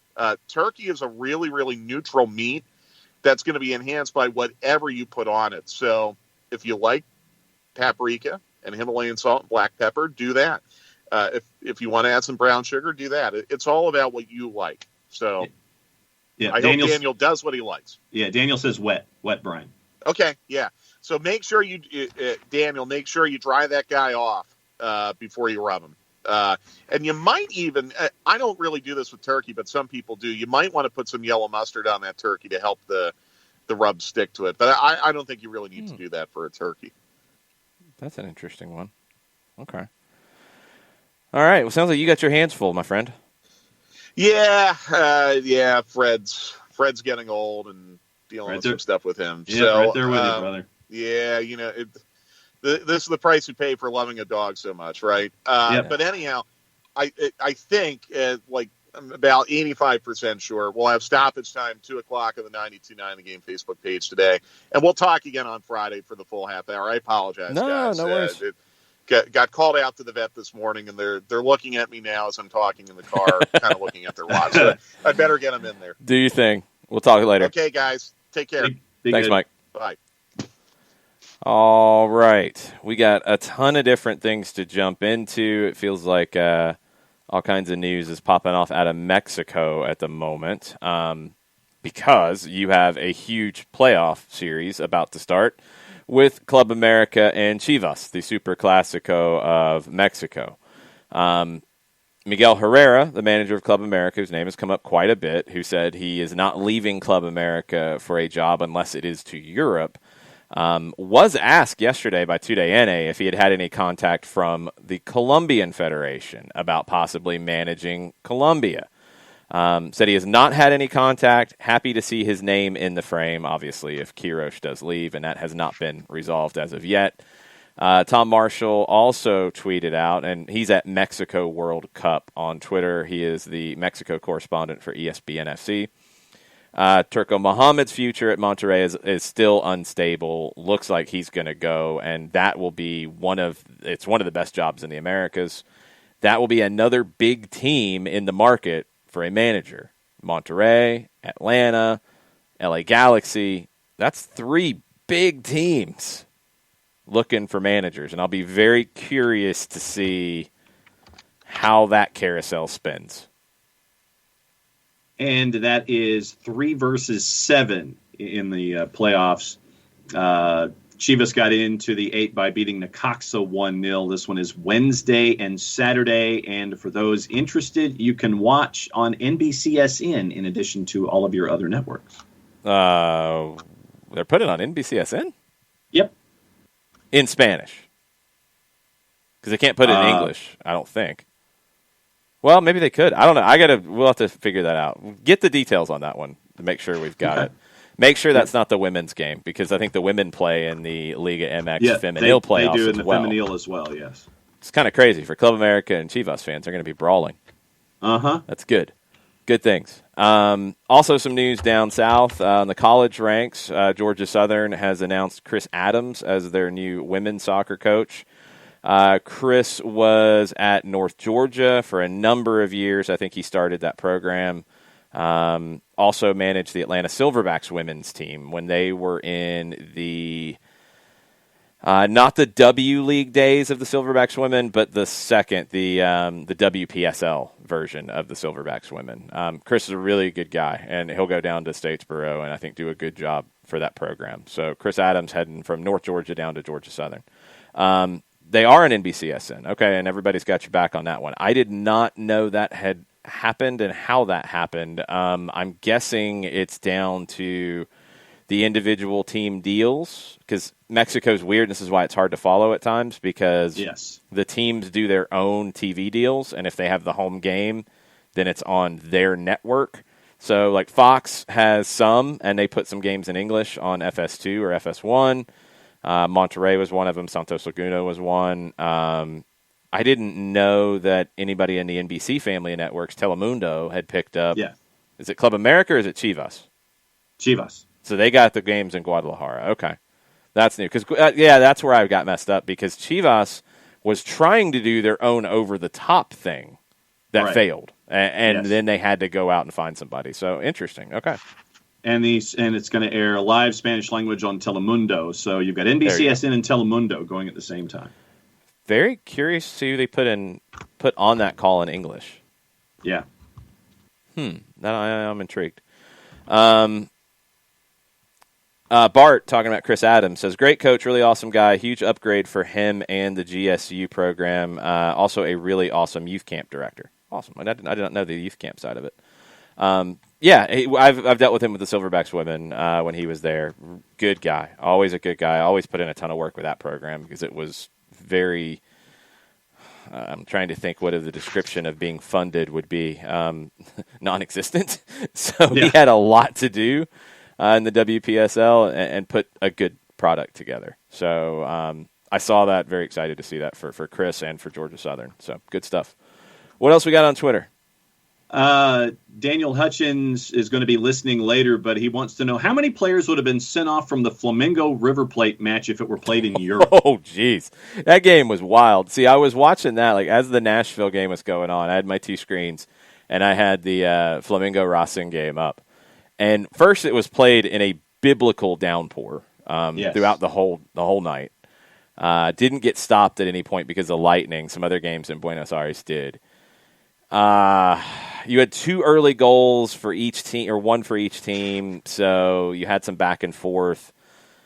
Man, late things got wild. You had a VAR red card that I think they got right. Guy comes in and he got the ball. Well, yeah, and he also had his foot straight leg, like not quite knee high, but close. Yeah. It's a red card. He gets red carded. Then you had another like pull apart with goofiness, with people wanting to fight. Craziness. It was all over the place. You would have had, I don't know, in Europe, how many red cards you would have had. I don't know. It depends on the country. In the U.S., you would have probably had 5. Yeah. Because it feels like they'll go a little quicker on some of the things that this happened. Because you had a lot of dissent. You had a lot of like, extracurriculars, which it feels like our referees get more hung up on than actual incidents in the game, which needs to change. The referees in South America know you're going to have the extracurriculars, so there's a different bar on the extracurriculars. If it goes past that, then yes, people are going to get sent off like crazy. Otherwise, all right, so everybody calm down now. Can we play? All right, y'all shut up. Let's go. Yeah. Daniel Price is in this morning, and he's efforting his contributions about underrated, underappreciated. But when it comes to underrated players in the league, his top pick, Carlos Vela, obviously. Can you tell I like LAFC? Are there things that make you angry? Yeah. Chris Hutchison says that we need to get Mateo a designated producer contract. Yeah, we need to find some funding to give Mateo the DP contract. Maybe one day we'll work on it. Can we buy him down perhaps to a technical assistant manager contract? Maybe we'll have to work on it. Badger asks about Turco Muhammad. Would he be a good option for Atlanta? I don't think so. I don't think stylistically he's the guy that you want here. There's some other things that have come up around him at different points. For that kind of manager, and I'll put him in the veteran nomad group, there's better options. Javier Aguirre would be a better option than Turco Muhammad in terms of that kind of guy who's bounced around, who's managed all over the world, who is going to be somewhere for a few years, maybe get another opportunity, who's won things, who's got trophies in the closet, all that's good.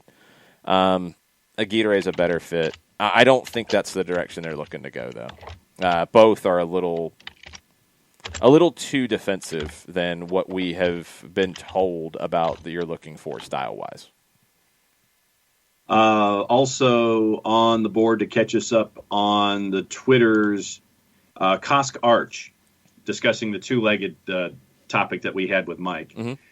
Kosk Arch says, I think if you have two legs in 2019, Atlanta beats Toronto, and they play Seattle or LAFC, and Atlanta versus Seattle or particularly LAFC would have been a better and much more marketable matchup.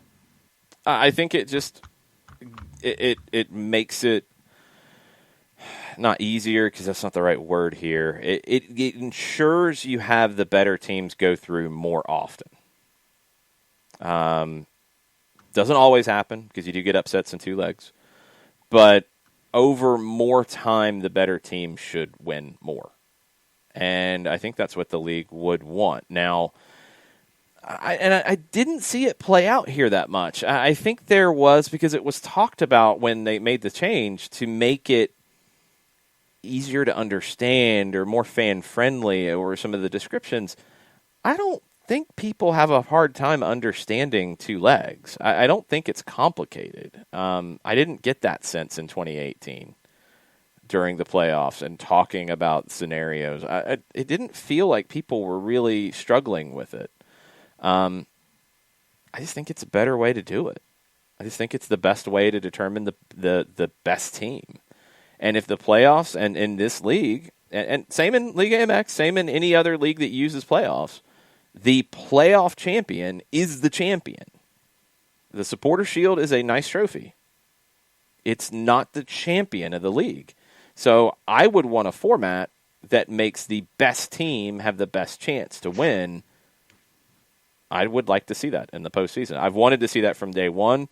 The last format was fine. I didn't have a problem with the last format, to be honest. And that came up in the Twitch pitch. You know, the play-in round being one game and then going into two legs, we talked about it with Philadelphia, and it's a prime example.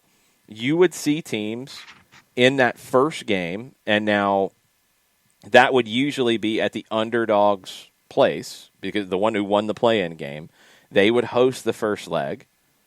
And that can be a little difficult, yes, because they're coming in with rhythm. You're not. You're then having to go on the road as the favorite.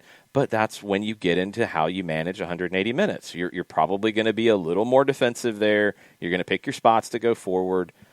Are you going to have as much chaos as we've seen in this playoff? Maybe not. Are you going to see better soccer? Yeah, I think so. What has made this work, because I don't like the single game knockouts in general, but what's made it work for MLS and be appealing to watch is that teams have not been defensive doing it. That's the natural inclination in a single game knockout, is you're playing not to lose.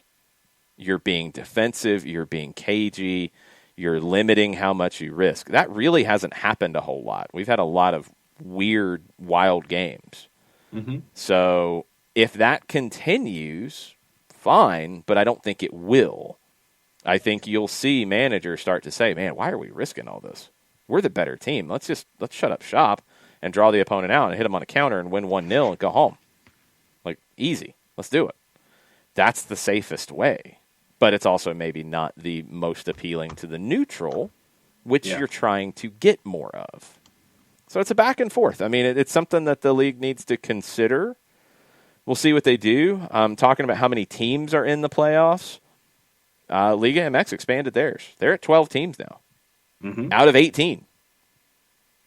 12 teams in the postseason in Liga MX, and that first game is a single game at the higher seeds building in the play-in round. But, yeah, it's 12 out of 18 that go in. That's in one way, I think, because of the situation with trying to make more money. Yeah. So we'll see long-term what they do. They do two legs all the way after that, though. And I think it's the best way. But that's just my opinion. Yep, 2 games in the Apertura playoffs today, 2 tomorrow at 8 and at 10:06 for the doubleheaders today and tomorrow. So we're caught up on Twitter. What's going on the Twitch pitch? What else is on your mind? We got a lot of stuff on TV today, too. Yeah, we'll get into that here in a second. ESPN's reporting that Aaron Johansson is talking about leaving Hammarby in Sweden in January and interested in a return to the Bundesliga or a move to MLS. Said it looks like he'll be parting ways with Hammarby to go somewhere else. Not exactly sure now where he will go, but as things stand, he will leave in January. He was born in Alabama, raised in Iceland, had injuries upon injuries upon injuries at Werder Bremen, adductor, hip, ankle, missed 83 games with Werder Bremen in 4 years. He's been injury-free for a year and a half. 2019 struggled. This year he's been very good, 12 goals in 22 games, fourth most in the league. Interesting if he would come to MLS and where that could fit and what that would look like. Very intrigued by this news from Johansson that he is considering MLS. Yeah, I wasn't going to ask specifically about a team, but when it comes to his game in a perfect world, what kind of an offense or a format would suit someone like a Johansson? I mean, he's a number 9. Like, you got to give him service. Like, he's not a fast player who's going to be getting in behind a ton. maybe a little bit closer to a Barrich kind of player like you see in Chicago who needs service, is crafty. I haven't seen him a ton in Sweden since he got healthy, so I'd want to see where his game is. But there's teams that he would fit on for sure. It's a little early with moves to really guess, but you have a brand new team coming in Austin. Would that be a move they would want to make to sign a number 9 and build around him? Maybe, potentially. You'll have other teams in the market for a goal scorer. It could get interesting. And now that he's put that out there, is he trying to just get interest? We'll see. Let's see. We are caught up on Twitter, and what else is going on news-wise? We got a few things. So, Champions League, Mo Salah will be available today to play Atalanta. He's been tested negative. He's trained. He's good to go. The Inter-Real Madrid game today will be the first time since the 2010 Champions League to have a Real Madrid match in Champions League without Benzema and without Sergio Ramos. Wow. First time in 10 years. That game's got a lot of pressure on it, too, and both teams are going to be a little shorthanded. Real Madrid, I think, a little more shorthanded. Inter kind of has to win that game. Results yesterday, quickly, Barcelona, slow first half, great second half. They win 4-0. Serginho Dest scored. That got all the hype. Coleman was pretty happy to rest guys and still get a big 4-0 win. They've moved on to the next round. PSG, there was criticism of the way they won. It wasn't really compelling. 1-0 over RB Leipzig. He defended Thomas Tuchel defended his team, said before last weekend's league game against Monaco, they'd had an average of 7 players per game missing through injury. Crazy. Neymar, no match rhythm. He just came back on the weekend. Verratti hasn't been training. He played without training, so they're still just trying to get healthy and figure it out. Juve got through. They fell behind early to Ferencváros. They came back to win 2-1. Whoever scored for Ferencváros made a very big mistake. He scored, and then he did the Cristiano Ronaldo celebration with Ronaldo on the field, and Ronaldo scored like 4 minutes later. Yeah. Didn't even waste any time. And then Morata got the goal, and he was actually onside for once. Morata gets the goal, and Juve wins 2-1. They're into the last 16. Manchester United, good win for them at home over Başakşehir 4-1. They get revenge for the loss in Turkey. They're on the top of Group H. Sevilla, not going to the Europa League this time. They're staying in the Champions League. They're in the knockout round with 2 games to spare. They won 2-1 at Krasnodar. Erling Haaland keeps scoring goals. He scored twice. Dortmund won 3-0 over Brugge. Dortmund should be okay. Olivier Giroud. Domer's excited. Giroud got a last-minute winner for Chelsea. They win 2-1 over Rennes. Ciro Immobile, now that he's finally passing COVID tests, he's scoring goals. He scored twice. Lazio beat Zenit 3-1, and Lazio stays unbeaten. A couple bits of news on the Europa League as we get ready for those games tomorrow. Hoffenheim is going to travel day of game to Liberec. They're not going to stay overnight. So they're going to do everything, final training session, pre-match press conference, all that stuff in Germany, and then travel day of game. It has not been what teams are doing in Europe. It's been what MLS teams have done typically, although postseason they haven't. They've been flying the day before. So they're trying to limit COVID exposure. Jorge Jesus with Benfica, he's had to call up players from the B team, kids, if he wants to have a full roster for the game against Rangers on Thursday. Missing 8 players from the first team. They've got injuries, they've got suspensions, they've got COVID issues. They got all kinds of problems. So Benfica will not be anywhere near full strength against Rangers on Thursday. This one jumped out to me this morning, and I'm waiting to see more. Report from Don Balón, which is a major outlet in Spain, a historic newspaper. It covers football in Spain. They're reporting that Wolfsburg in the Bundesliga, who's having a good year, is interested in bringing in Jefferson Soteldo from Santos, the Venezuelan playmaker, who's like 5'2". 15 million euro is said to be the ballpark for the transfer fee. his name has come up attached to Atlanta United before. I think it was more of a link without a whole lot behind it. There were some reports out of Brazil that Atlanta United had made an offer for him in the last year. 15 million euro is what, about $18-19 million? Yeah. Yeah. He's such an interesting player. He's a lot of fun to watch.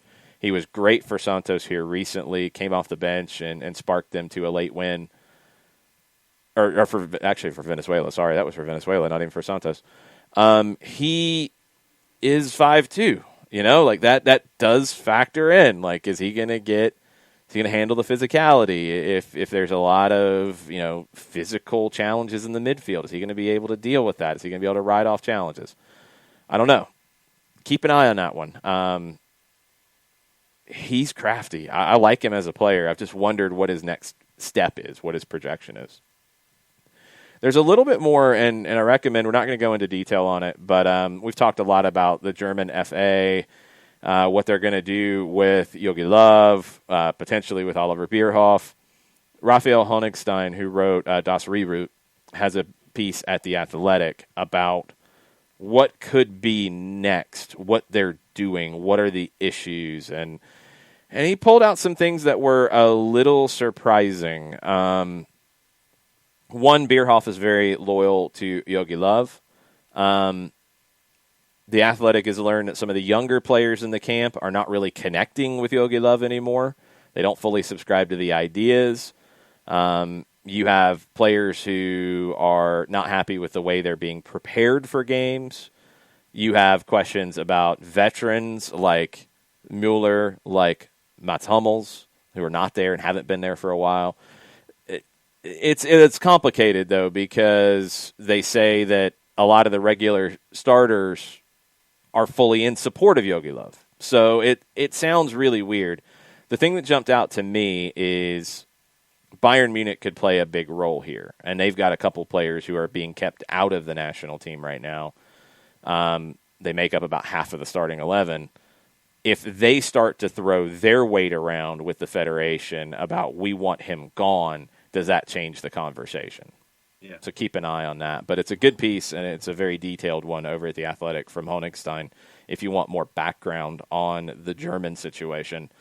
A couple more things on the business side. Gazzetta dello Sport in Italy is reporting that the overall take on kit revenue sponsorships in Serie A is 168.7 million euro. Juventus bringing in the highest, a big chunk of that, 48 million.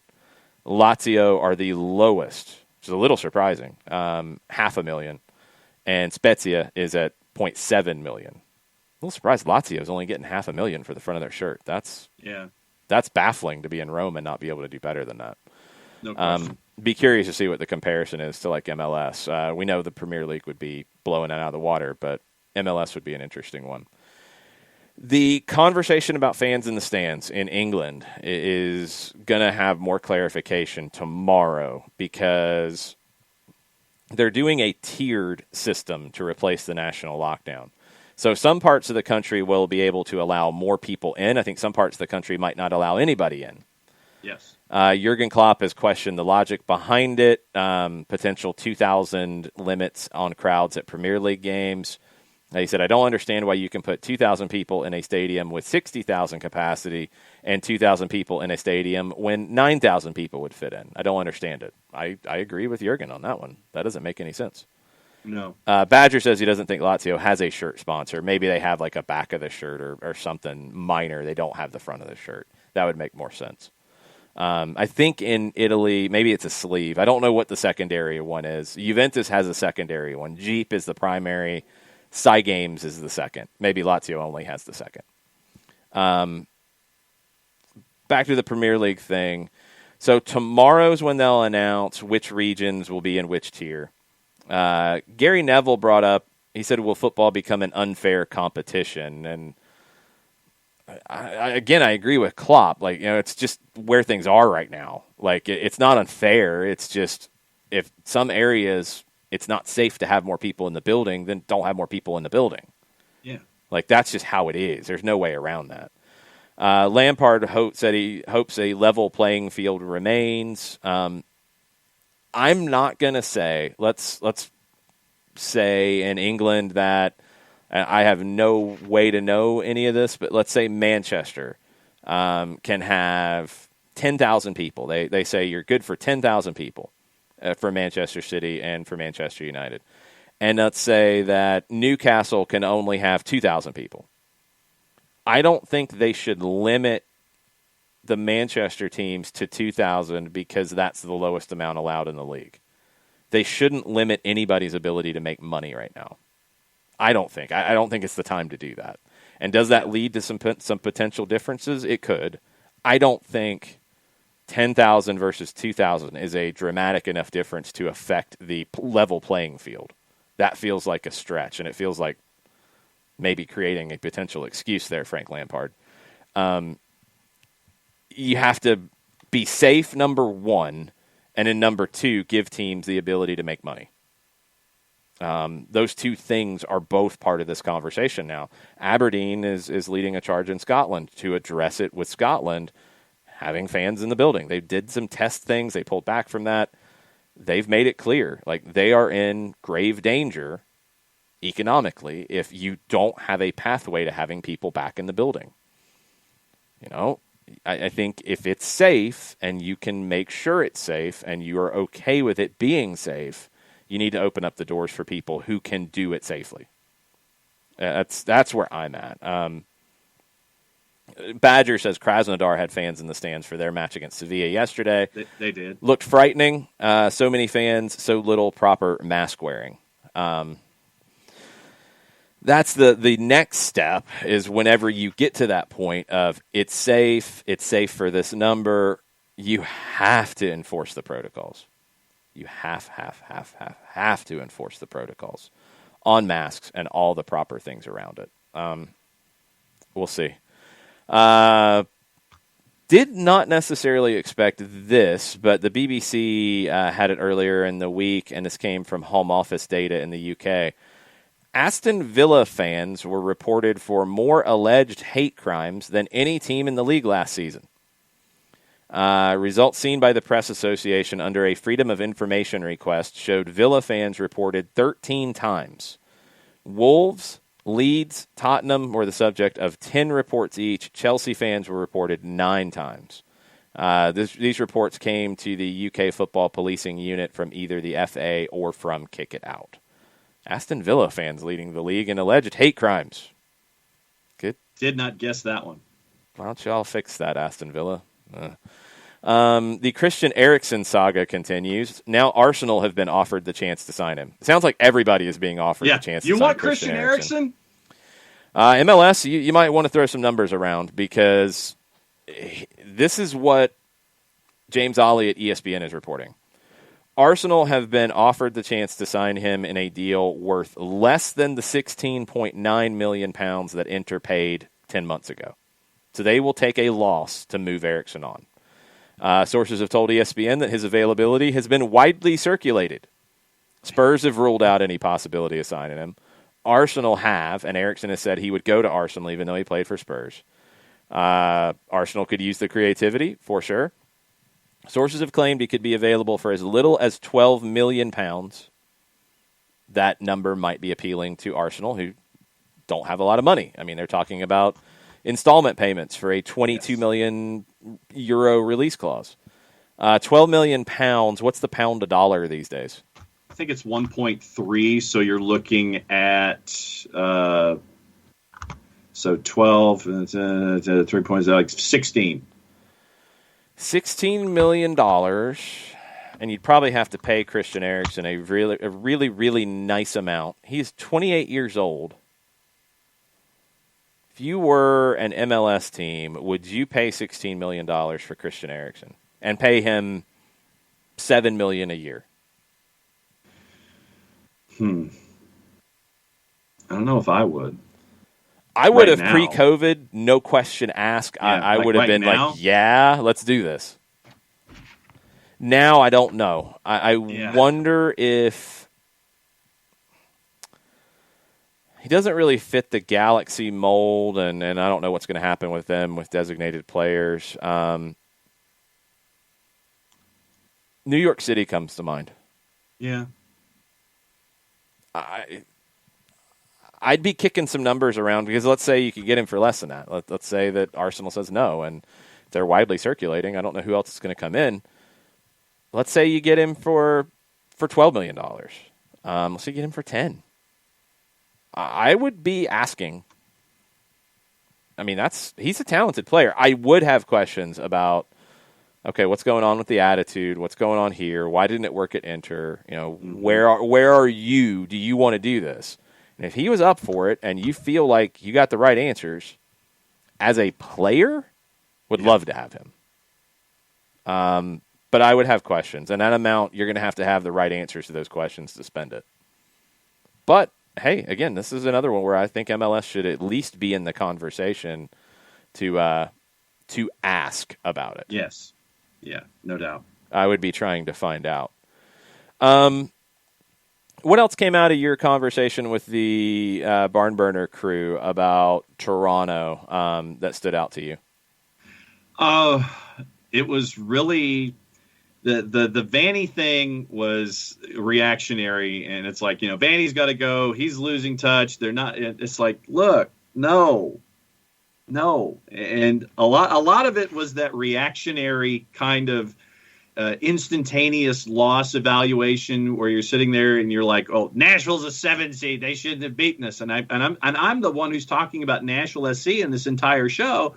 And it's like, look, they were built, we talk about all the points that we talk about being built down the spine, Walker Zimmerman in the back and all that kind of stuff, and the players and the offense. But yeah, it was like the folks on the panel that we had up at Barn Burner, it was the discussion about the age on the roster. And they literally had Bradley in their crosshairs. They had Altidore in the crosshairs. They had Simon in the crosshairs. They had Gonzalez in the crosshairs. I mean, they were looking at pretty much anybody 30 and up, and it's like, get them out of here. We need to bring the younger guys and give the younger guys more play. So that was where they were looking at it. And one of them even suggested the possibility of bringing back Giovinco. That's come up for a while. I mean, that's the part. Okay, this is panic mode, because if you want to put the expensive older players in the crosshairs, that's fine. Then you can't bring Giovinco back. Like that doesn't make any sense. That there's no logic to the two. And moving on from Vanny would be a mistake. No doubt. If Vanny became available, he would get a call from Atlanta United, in my opinion. He would get a call from LA Galaxy, who there have been those feelers thrown out there because he played for the LA Galaxy. Would he potentially be interested in going back? He would be in demand immediately if he became available. No question. DC would be running over there as fast as they could. That would be a huge mistake, in my opinion, if you're Toronto. Badger, actually, with a good point, says Christian Eriksen would fit into Toronto's profile, and he would. That's a really good shout. That'd be a smarter move than trying to go get Giovinco back.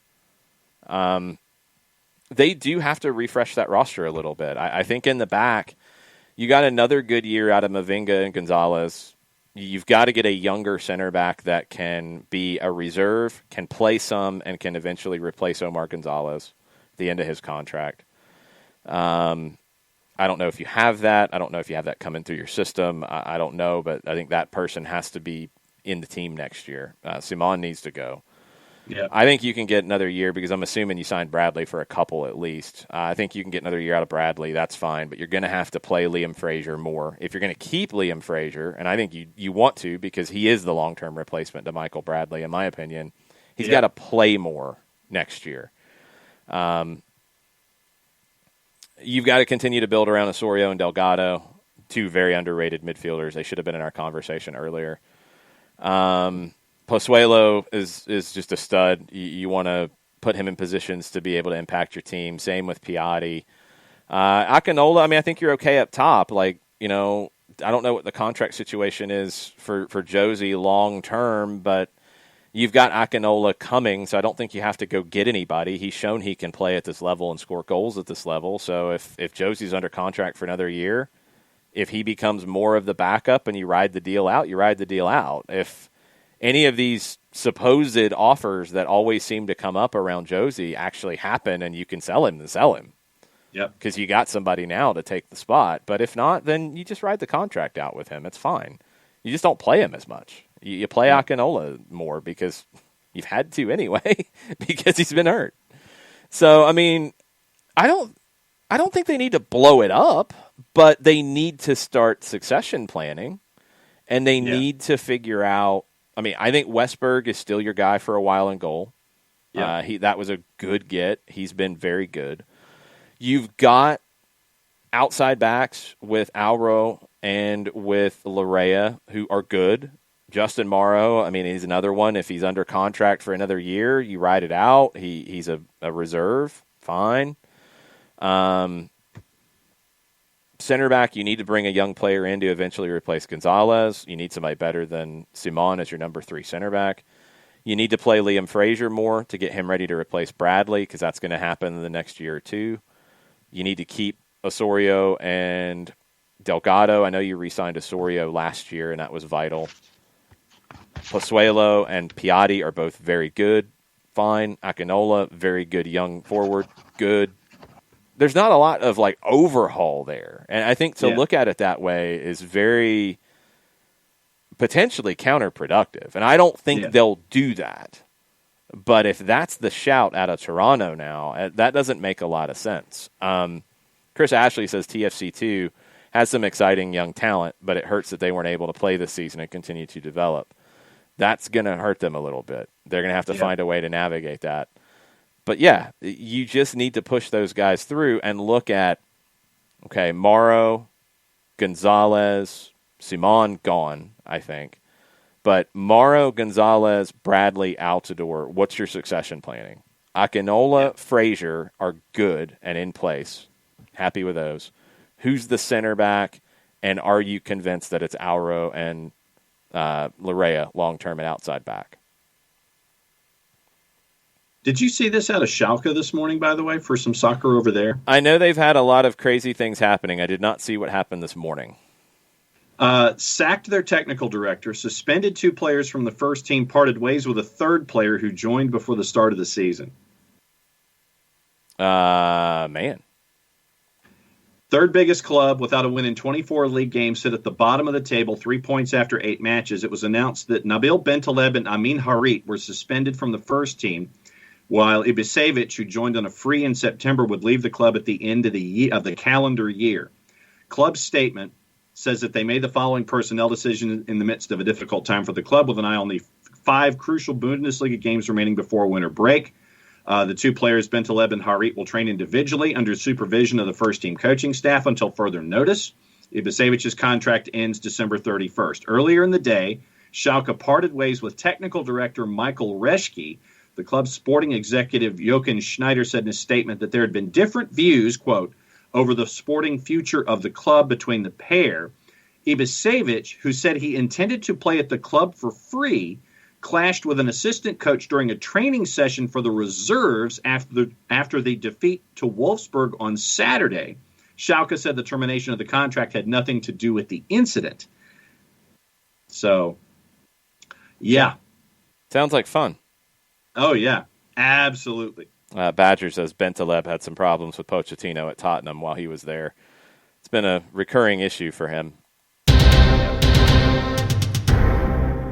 Diego Armando Medina reports that Monterrey will be on the market. Turco Mohamed has resigned at Monterrey. This will become official at any point. Diego Armando Medina is with Tudayene. So Monterrey will be on the market for a new manager, added to Atlanta, added to LA Galaxy as big clubs in this part of the world that are going to be hiring. There's overlaps between the 3 of kind of who they could be looking for. Yeah. I will be willing to bet that before the day is out, you will hear some rumors about Heinze and Monterrey. Yeah. That is pure speculation from me, but I think that will come up. And it might just be rumors. This is a wish list or whatever from people who are following Monterrey. I think his name will come up as a potential option there because he's available. And it's going to get weird. I think this is more not of, okay, Turco Muhammad could be a possibility in Atlanta.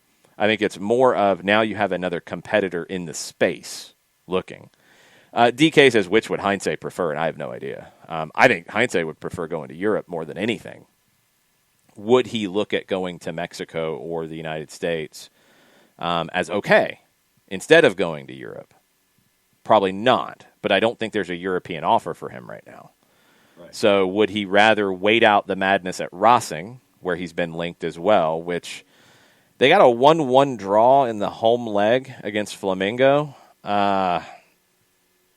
There hasn't been quite as much pressure on Becasese as I thought. There's also the possibility that Sebastian Becasese walks away because the guy who hired him, the sporting department that hired him, is leaving the club.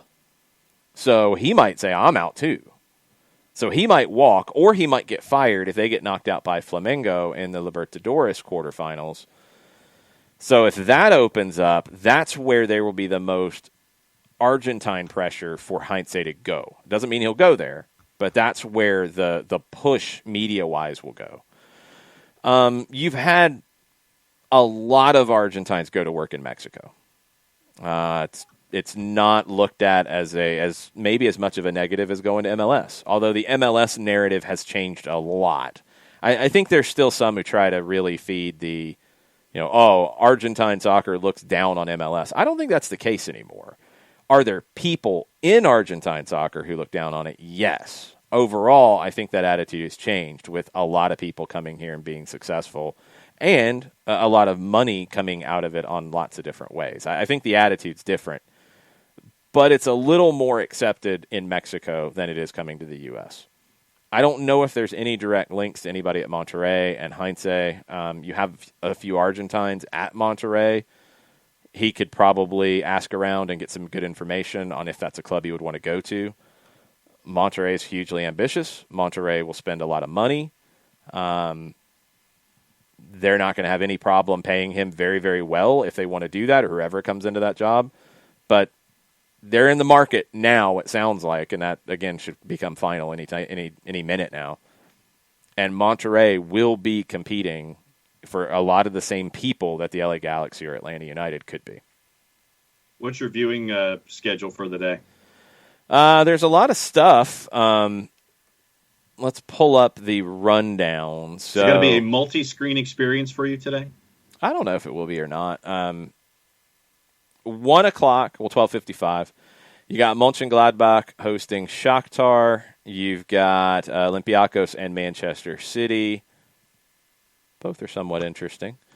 3 o'clock, Bayern and Red Bull Salzburg. I'll be peeking in on that. Atletico hosting Lokomotiv, and that was my upset special of the week on Soccer Over There. Inter hosting Real Madrid is big-time drama. Yep. Liverpool hosting Atalanta could be a fun game to watch. 5:15 is where you get the South American games in the mix. Independiente del Valle, which is always a good watch there, hosting Nacional. You've got Delfín hosting Palmeiras. 7:30, you've got Bolivar hosting Lanús as well at 5:15. That's Sudamericana. You've got Libertad hosting Jorge Wilstermann at 7:30. Decent chance Tito Villalba starts for Libertad in that one now that he's finally healthy again. Internacional of Brazil hosting Boca at 7:30. Massive game. For the Independiente fans out there, they are headed to Phoenix at 7:30 in the Sudamericana. Then in Mexico, Puebla hosts León in leg 1, and Chivas hosts Club America at 10:06. 10:06. Man, why do they keep having all these late games? And I want to stay up and watch. I'm going to try. I'm going to try very hard. I think if I had to pick one game at each kind of slot here, right? Olympiacos, Manchester City. Okay. I don't know. I might go Mönchengladbach, Shakhtar. That'll probably be flipping back and forth. I think I'm going to watch Inter and Real Madrid at 3. Yeah, that's what Even though there's others that I'm really interested in, I think I'm going to watch that. I think what I'm going to do is watch that and have the Golasso show up separate, so I'll have the bounce around.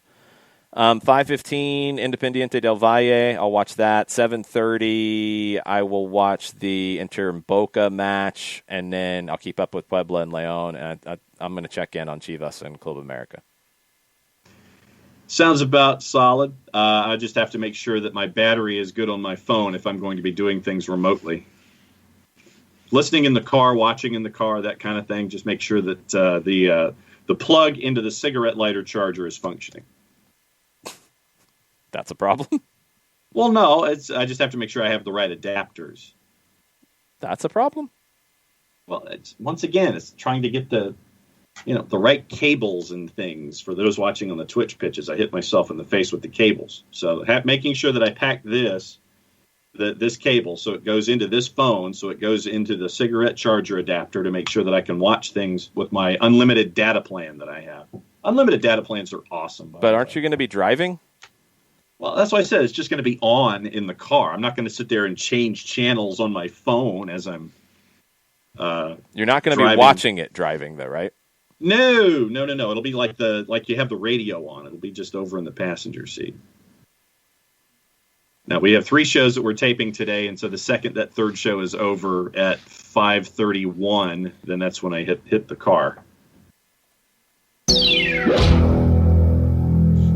Yeah, I saw this just pop up. I'm trying to get some more information.